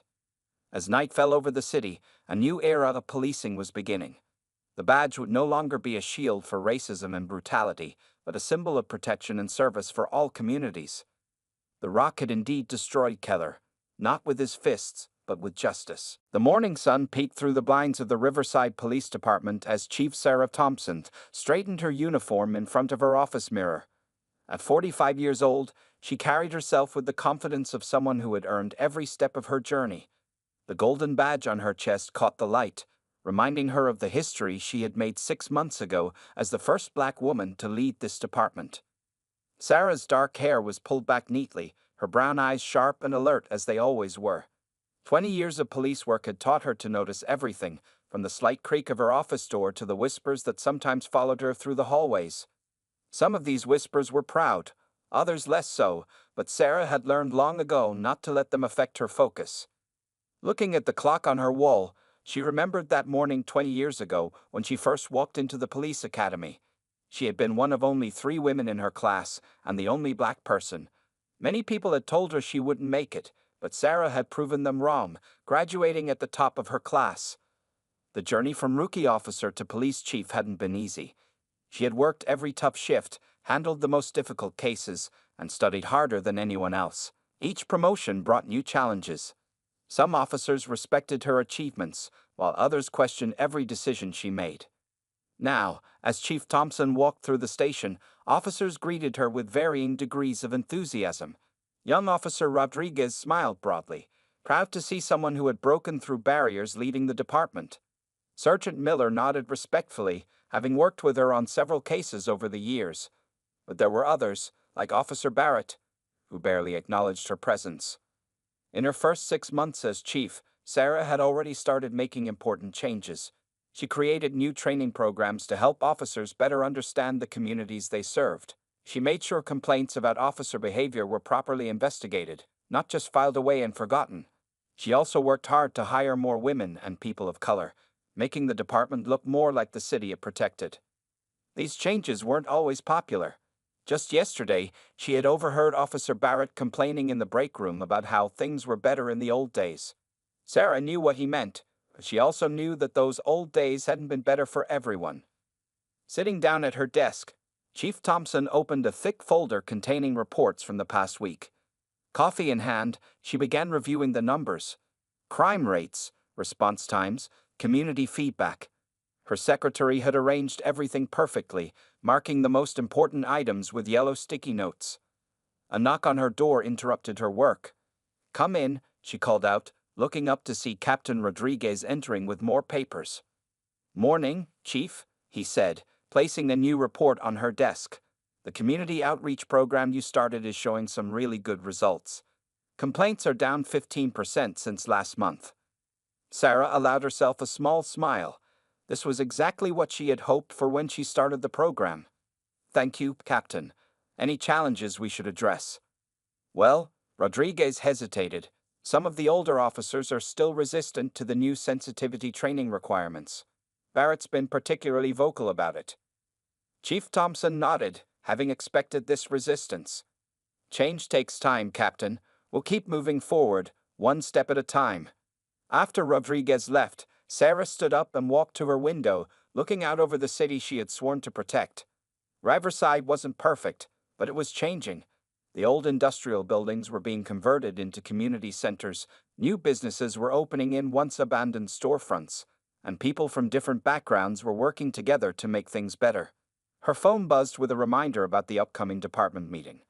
Sarah knew it would be challenging. She planned to announce several new initiatives that would push for even more accountability and community engagement. Some officers would support her, others would resist, but she was ready for whatever came her way. As she gathered her materials for the meeting, Chief Thompson caught her reflection in the window. She saw not just herself, but all the people who had supported her journey, her parents who had taught her to be strong, her mentors who had guided her, and even those who had doubted her, pushing her to work harder. She straightened her badge one more time and headed for the door. There was work to be done, and Sarah Thompson had never been one to back down from a challenge. The large conference room on the 3rd floor of the Riverside Police Department was filling up quickly. Officers filed in, carrying cups of coffee and chatting among themselves. Chief Sarah Thompson stood at the front of the room, arranging her presentation materials on the podium. The morning light streaming through the windows made her chief's badge gleam. Today's meeting was important. Sarah had prepared a detailed presentation about new diversity initiatives and community outreach programs. She knew not everyone would like what she had to say, but change was necessary for the department's future. Officer James Barrett walked in late, deliberately making noise as he pulled out a chair in the back row. He was a tall man with graying hair and cold blue eyes, his uniform always perfectly pressed despite his messy attitude. Several officers around him shifted uncomfortably, knowing his reputation for causing trouble. "Good morning, everyone," Chief Thompson began, her voice clear and professional. "Today we're going to discuss some new programs that will help us better serve our community." She clicked to the first slide of her presentation, showing statistics about police interactions with different racial groups. Barrett's loud scoff echoed through the room. Sarah continued speaking, but she noticed how he whispered to the officers sitting near him, making them nervously glance between him and her. She had dealt with people like Barrett throughout her career, officers who couldn't accept change or take orders from someone different from them. As she explained the new training requirements, Barrett's chair scraped against the floor as he stood up. "This is ridiculous," he announced, interrupting her mid-sentence. "We don't need more sensitivity training. We need to focus on real police work." The room fell silent. Every eye moved between Barrett and Chief Thompson, waiting to see what would happen next. Sarah maintained her composure, remembering all the times she had handled similar situations. "Officer Barrett," she said calmly, "if you have concerns, we can discuss them professionally after the meeting. For now, please take your seat." But Barrett wasn't finished. His face had turned red with anger. "No, we need to discuss this now. You've been here 6 months, and you're trying to change everything that works. Just because you're—" He stopped himself, but everyone knew what he had been about to say. Sarah looked him directly in the eyes. "Because I'm what, Officer Barrett? Please finish your thought." Her voice remained steady, but there was steel behind her words. Other officers in the room began to look uncomfortable.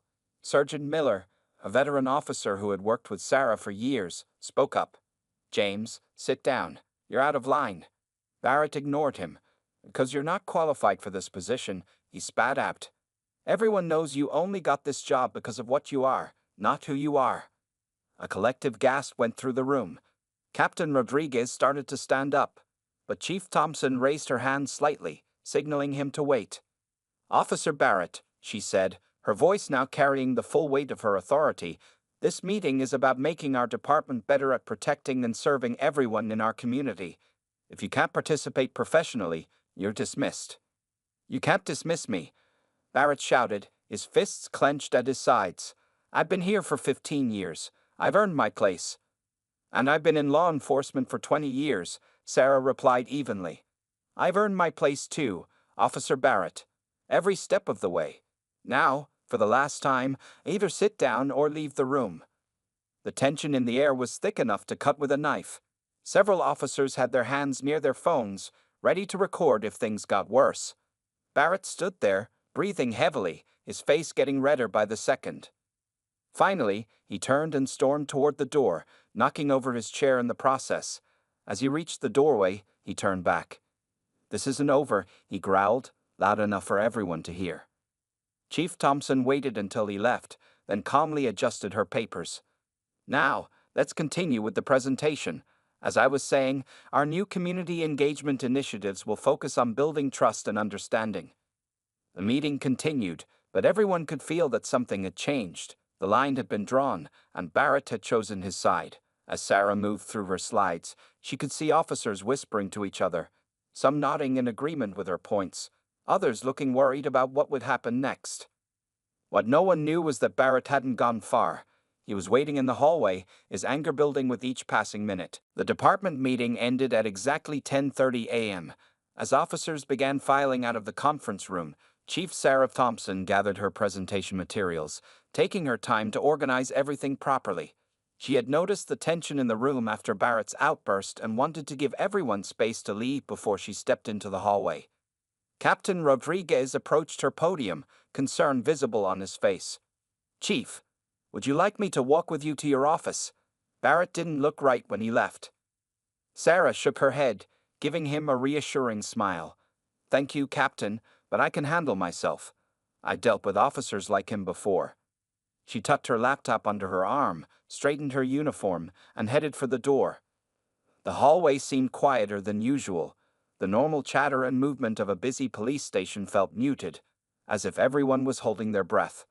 As Sarah turned the corner toward her office, she saw him. Officer Barrett was leaning against the wall, arms crossed, waiting. Security cameras hung at both ends of the hallway, their red lights blinking steadily. A few officers lingered nearby, pretending to look at their phones or paperwork while watching the situation unfold. Sarah could have taken a different route to her office, but she refused to show fear or back down. As she approached, Barrett pushed himself off the wall. His face was still red with anger, and his hands were clenched into fists at his sides. "You think you can embarrass me in front of everyone?" he growled, stepping into her path. Sarah stopped, maintaining a professional distance. Her voice remained calm and steady. "Officer Barrett, I suggest you take some time to cool down. We can discuss your concerns through proper channels once you're ready to have a professional conversation." "Professional conversation?" Barrett's voice rose with each word. "You want to talk about being professional? You've been destroying this department ever since you got here." He took a step closer, his finger pointing at her face.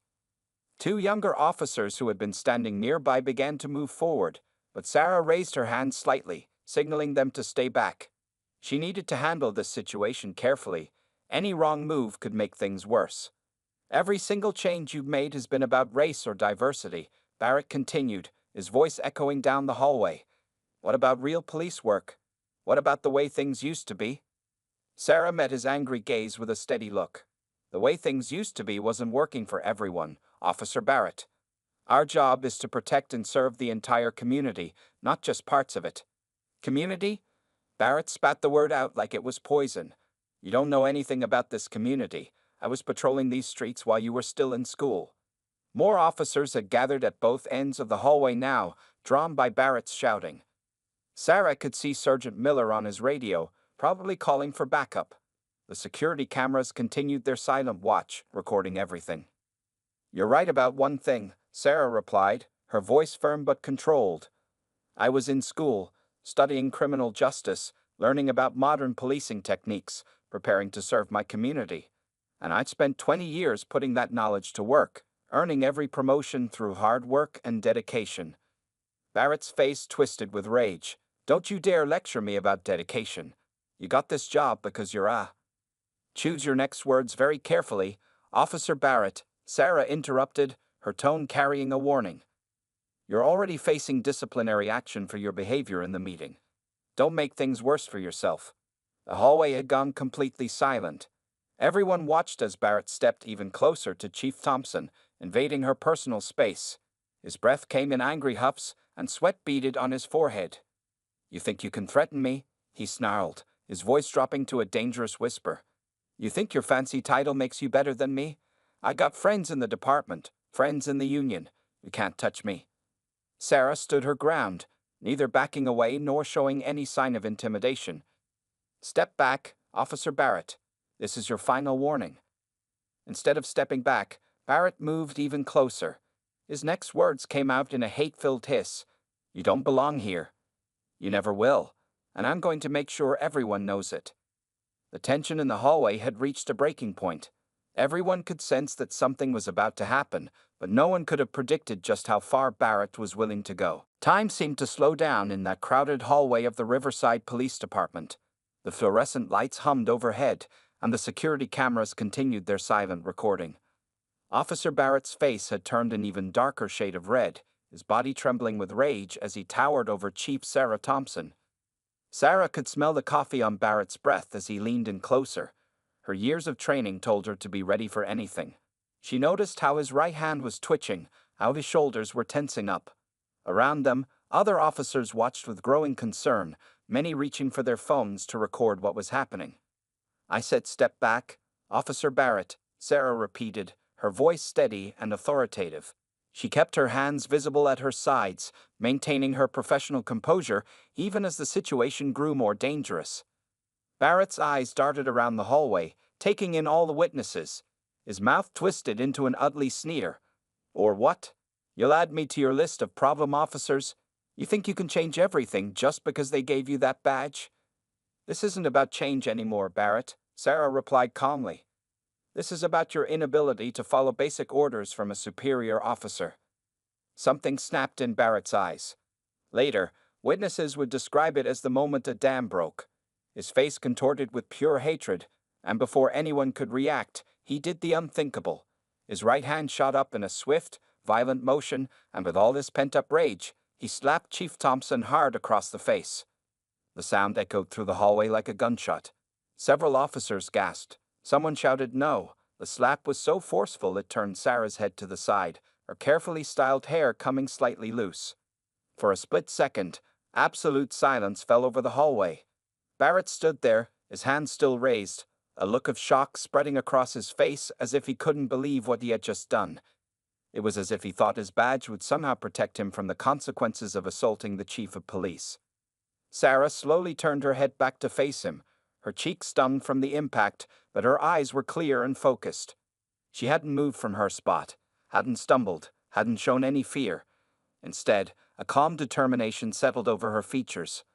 Barrett seemed frozen in place, his hands still suspended in the air. The reality of what he had just done was beginning to sink in. His eyes darted toward the exits, but he found both ends of the hallway blocked by shocked officers. I didn't mean... Barrett started to stammer, his voice suddenly uncertain. The aggressive confidence from moments ago had vanished, replaced by growing panic. Sarah reached up slowly and touched her cheek where he had struck her. The skin was hot and would likely bruise, but she showed no signs of pain or distress. Instead, she straightened her shoulders and fixed Barrett with a steady gaze that made him take a small step backward. The other officers in the hallway held their breath. Phones were recording everything. Sergeant Miller had his hand on his radio, waiting to see what would happen next.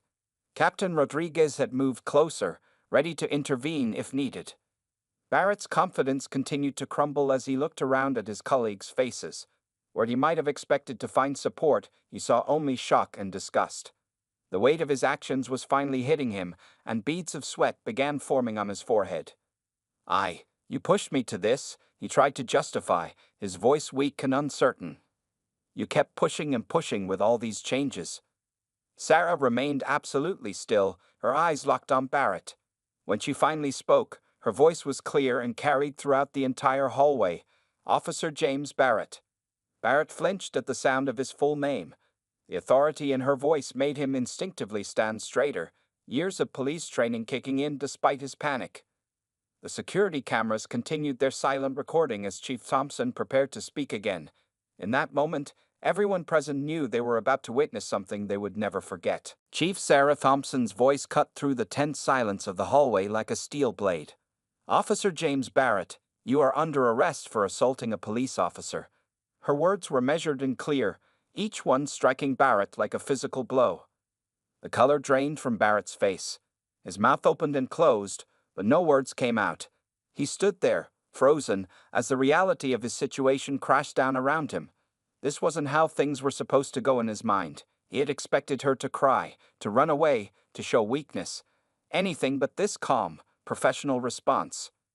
"Turn around and place your hands behind your back," Sarah commanded, her voice carrying the full weight of her authority. When Barrett didn't move, still frozen in shock, she repeated more firmly, "I said, turn around, Officer Barrett. Don't make this worse than it already is." Captain Rodriguez and Sergeant Miller immediately moved forward, their training kicking in. Barrett's eyes darted between them, then back to Chief Thompson. His hands trembled as he slowly raised them.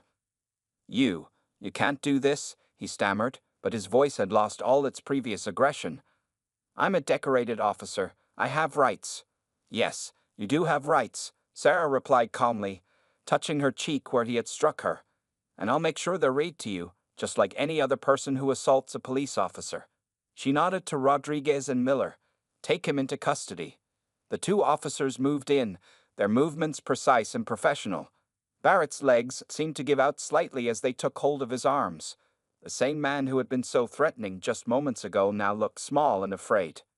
"Captain Rodriguez, please read Officer Barrett his rights," Sarah instructed, maintaining her composure. Around them, other officers watched in stunned silence as their colleague was turned to face the wall.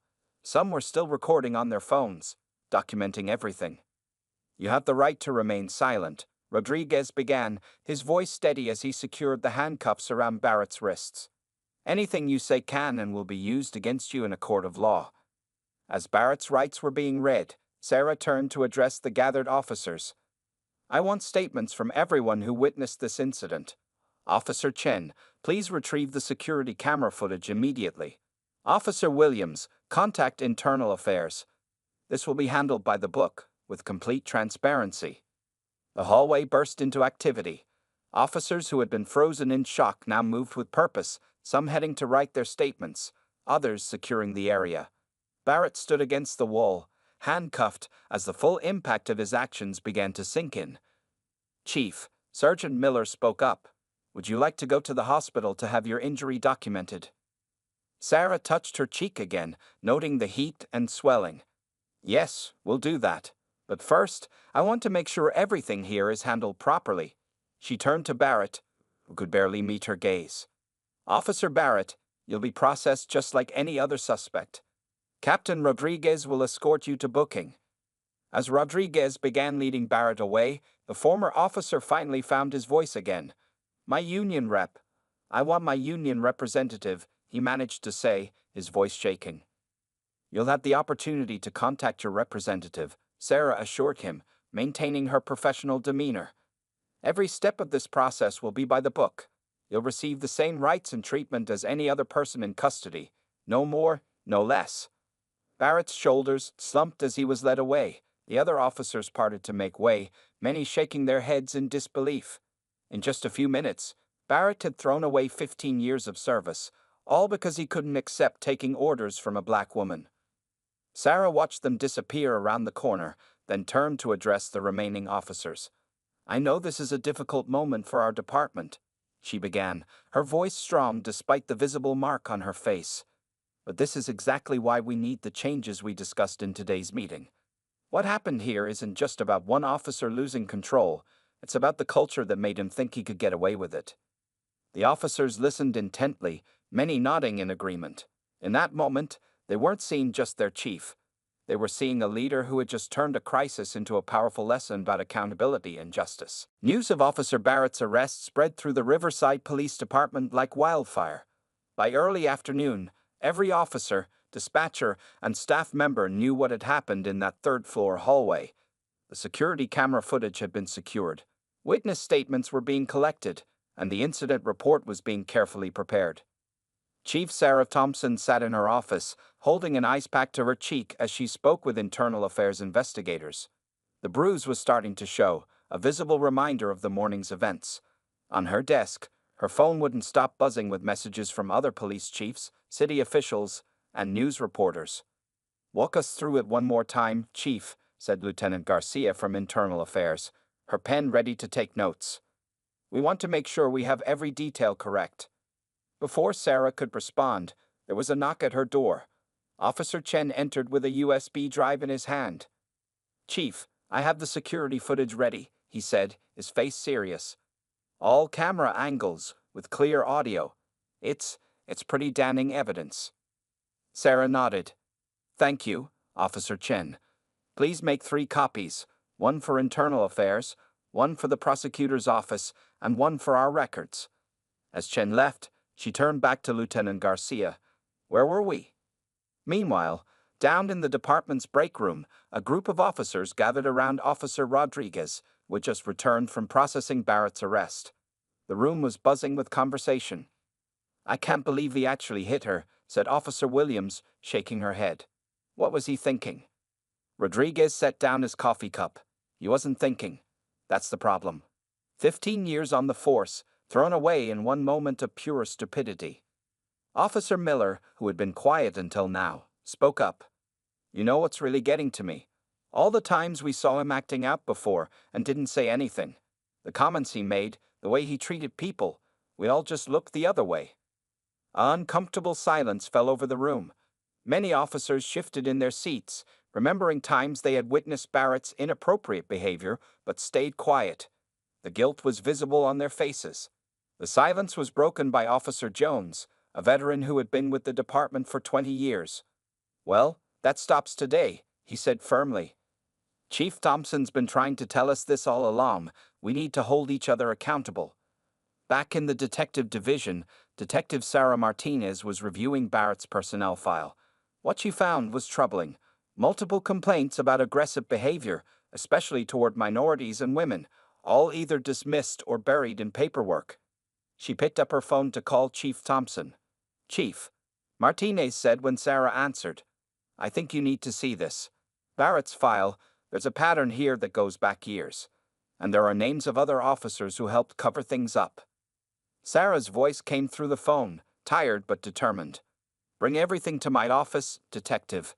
Every complaint, every report, every name. It's time to clean house." In the department's lobby, reporters had begun to gather. The department's public information officer was trying to manage the situation, but word had gotten out. Local news vans were parked outside, their cameras focused on the building's entrance. Inside her office, Sarah finally put down the ice pack and stood up, walking to her window. She could see the media circus building outside. This story would be all over the news by evening. It would be a challenging time for the department, but maybe that's what they needed. Her phone buzzed again. This time it was a message from Officer Rodriguez. "Chief, you need to see this. Officers are coming forward. Not just about Barrett, about other problems too. They want to talk. Sarah read the message twice, feeling a mix of sadness and hope. The incident with Barrett had broken a dam of silence. Officers who had been afraid to speak up were finally finding their voices. Looking at her reflection in the window, Sarah could see the bruise darkening on her cheek. But she could also see something else, a department on the verge of real change. Sometimes it took a crisis to create an opportunity for transformation. She picked up her phone to reply to Rodriguez. Set up a meeting. Let's hear what they have to say. It's time for everyone to be heard. 2 weeks had passed since Barrett's arrest, and the Riverside Police Department was going through the biggest transformation in its history. Chief Sarah Thompson sat at the head of the conference table, the same room where Barrett had first confronted her. The bruise on her cheek had faded, but the changes she had set in motion were only growing stronger. Let's go over the numbers, Sarah said, looking at the officers gathered around the table. These weren't just any officers. They were the newly formed Internal Review Committee, a diverse group chosen by their peers to help reshape the department. Officer Rodriguez, now promoted to sergeant, pulled up the presentation on the screen. In the past 2 weeks, we've received 47 reports from officers about past incidents of misconduct. 32 officers have come forward to give statements about problems they witnessed but were afraid to report before. Sarah nodded, making notes in her tablet. The atmosphere in the room was serious but hopeful. Officers who had once stayed silent were now speaking up, knowing they would be protected from retaliation. What about the new training programs? Sarah asked, turning to Officer Chen, who had become one of the most vocal supporters of change. Chen straightened in his chair. The response has been amazing, Chief. We've had 98% participation in the voluntary bias training sessions. Officers are actually asking for more workshops. They want to learn. They want to do better. Around the table, heads nodded in agreement. The incident with Barrett had opened many eyes. Officers who had once resisted change were now some of its biggest supporters. In the hallway outside, the walls had been updated with new posters promoting community policing and inclusive practices. Where there had once been only old photos of former chiefs, all white men, there now hung a diverse array of images showing officers working with community members. I have something else to share. Detective Martinez spoke up, sliding folders across the table. We've completed the review of Barrett's old cases. We found 23 incidents where he used excessive force or showed clear bias. All of these cases are being reopened for review. Sarah took a deep breath. This was difficult but necessary work. And what about the officers who covered for him? 3 senior officers have been suspended pending investigation, Martinez replied. 2 others have resigned. The message is clear. The old way of protecting bad behavior is over. The meeting continued as they discussed new initiatives. Officer Williams, one of the younger officers, presented a plan for community outreach that had the whole room excited. We're calling it Coffee with Cops, Williams explained.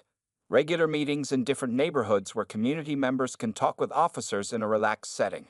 Share concerns, build trust, get to know each other as people. Sarah smiled, remembering how just a few weeks ago, such a proposal would have been met with resistance. Now, officers were volunteering to participate.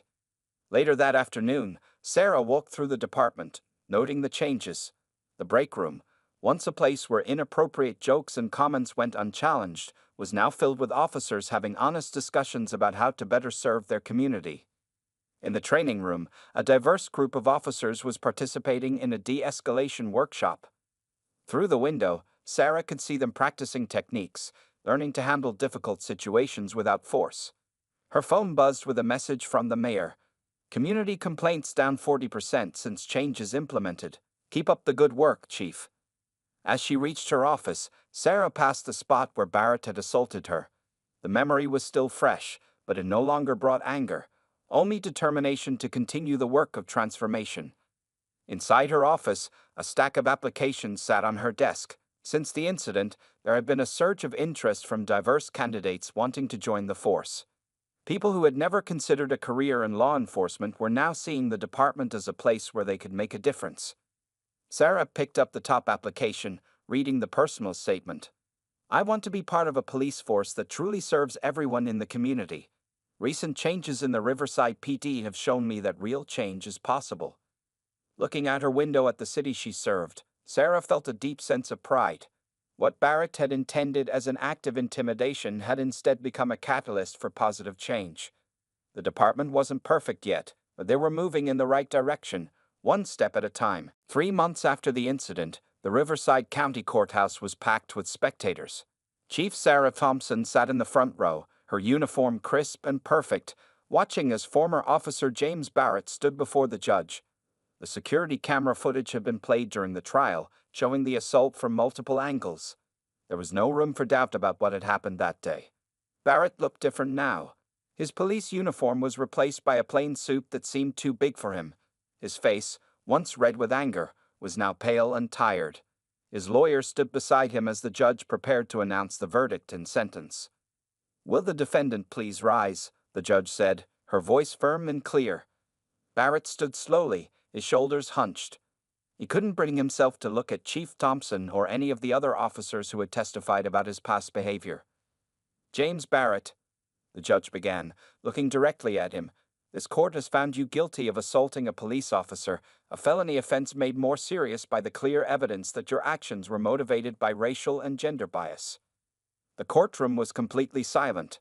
Reporters in the back scribbled in their notebooks, while photographers captured Barrett's reaction to the verdict. Beyond the assault itself, the judge continued, "This trial has revealed a disturbing pattern of misconduct throughout your career.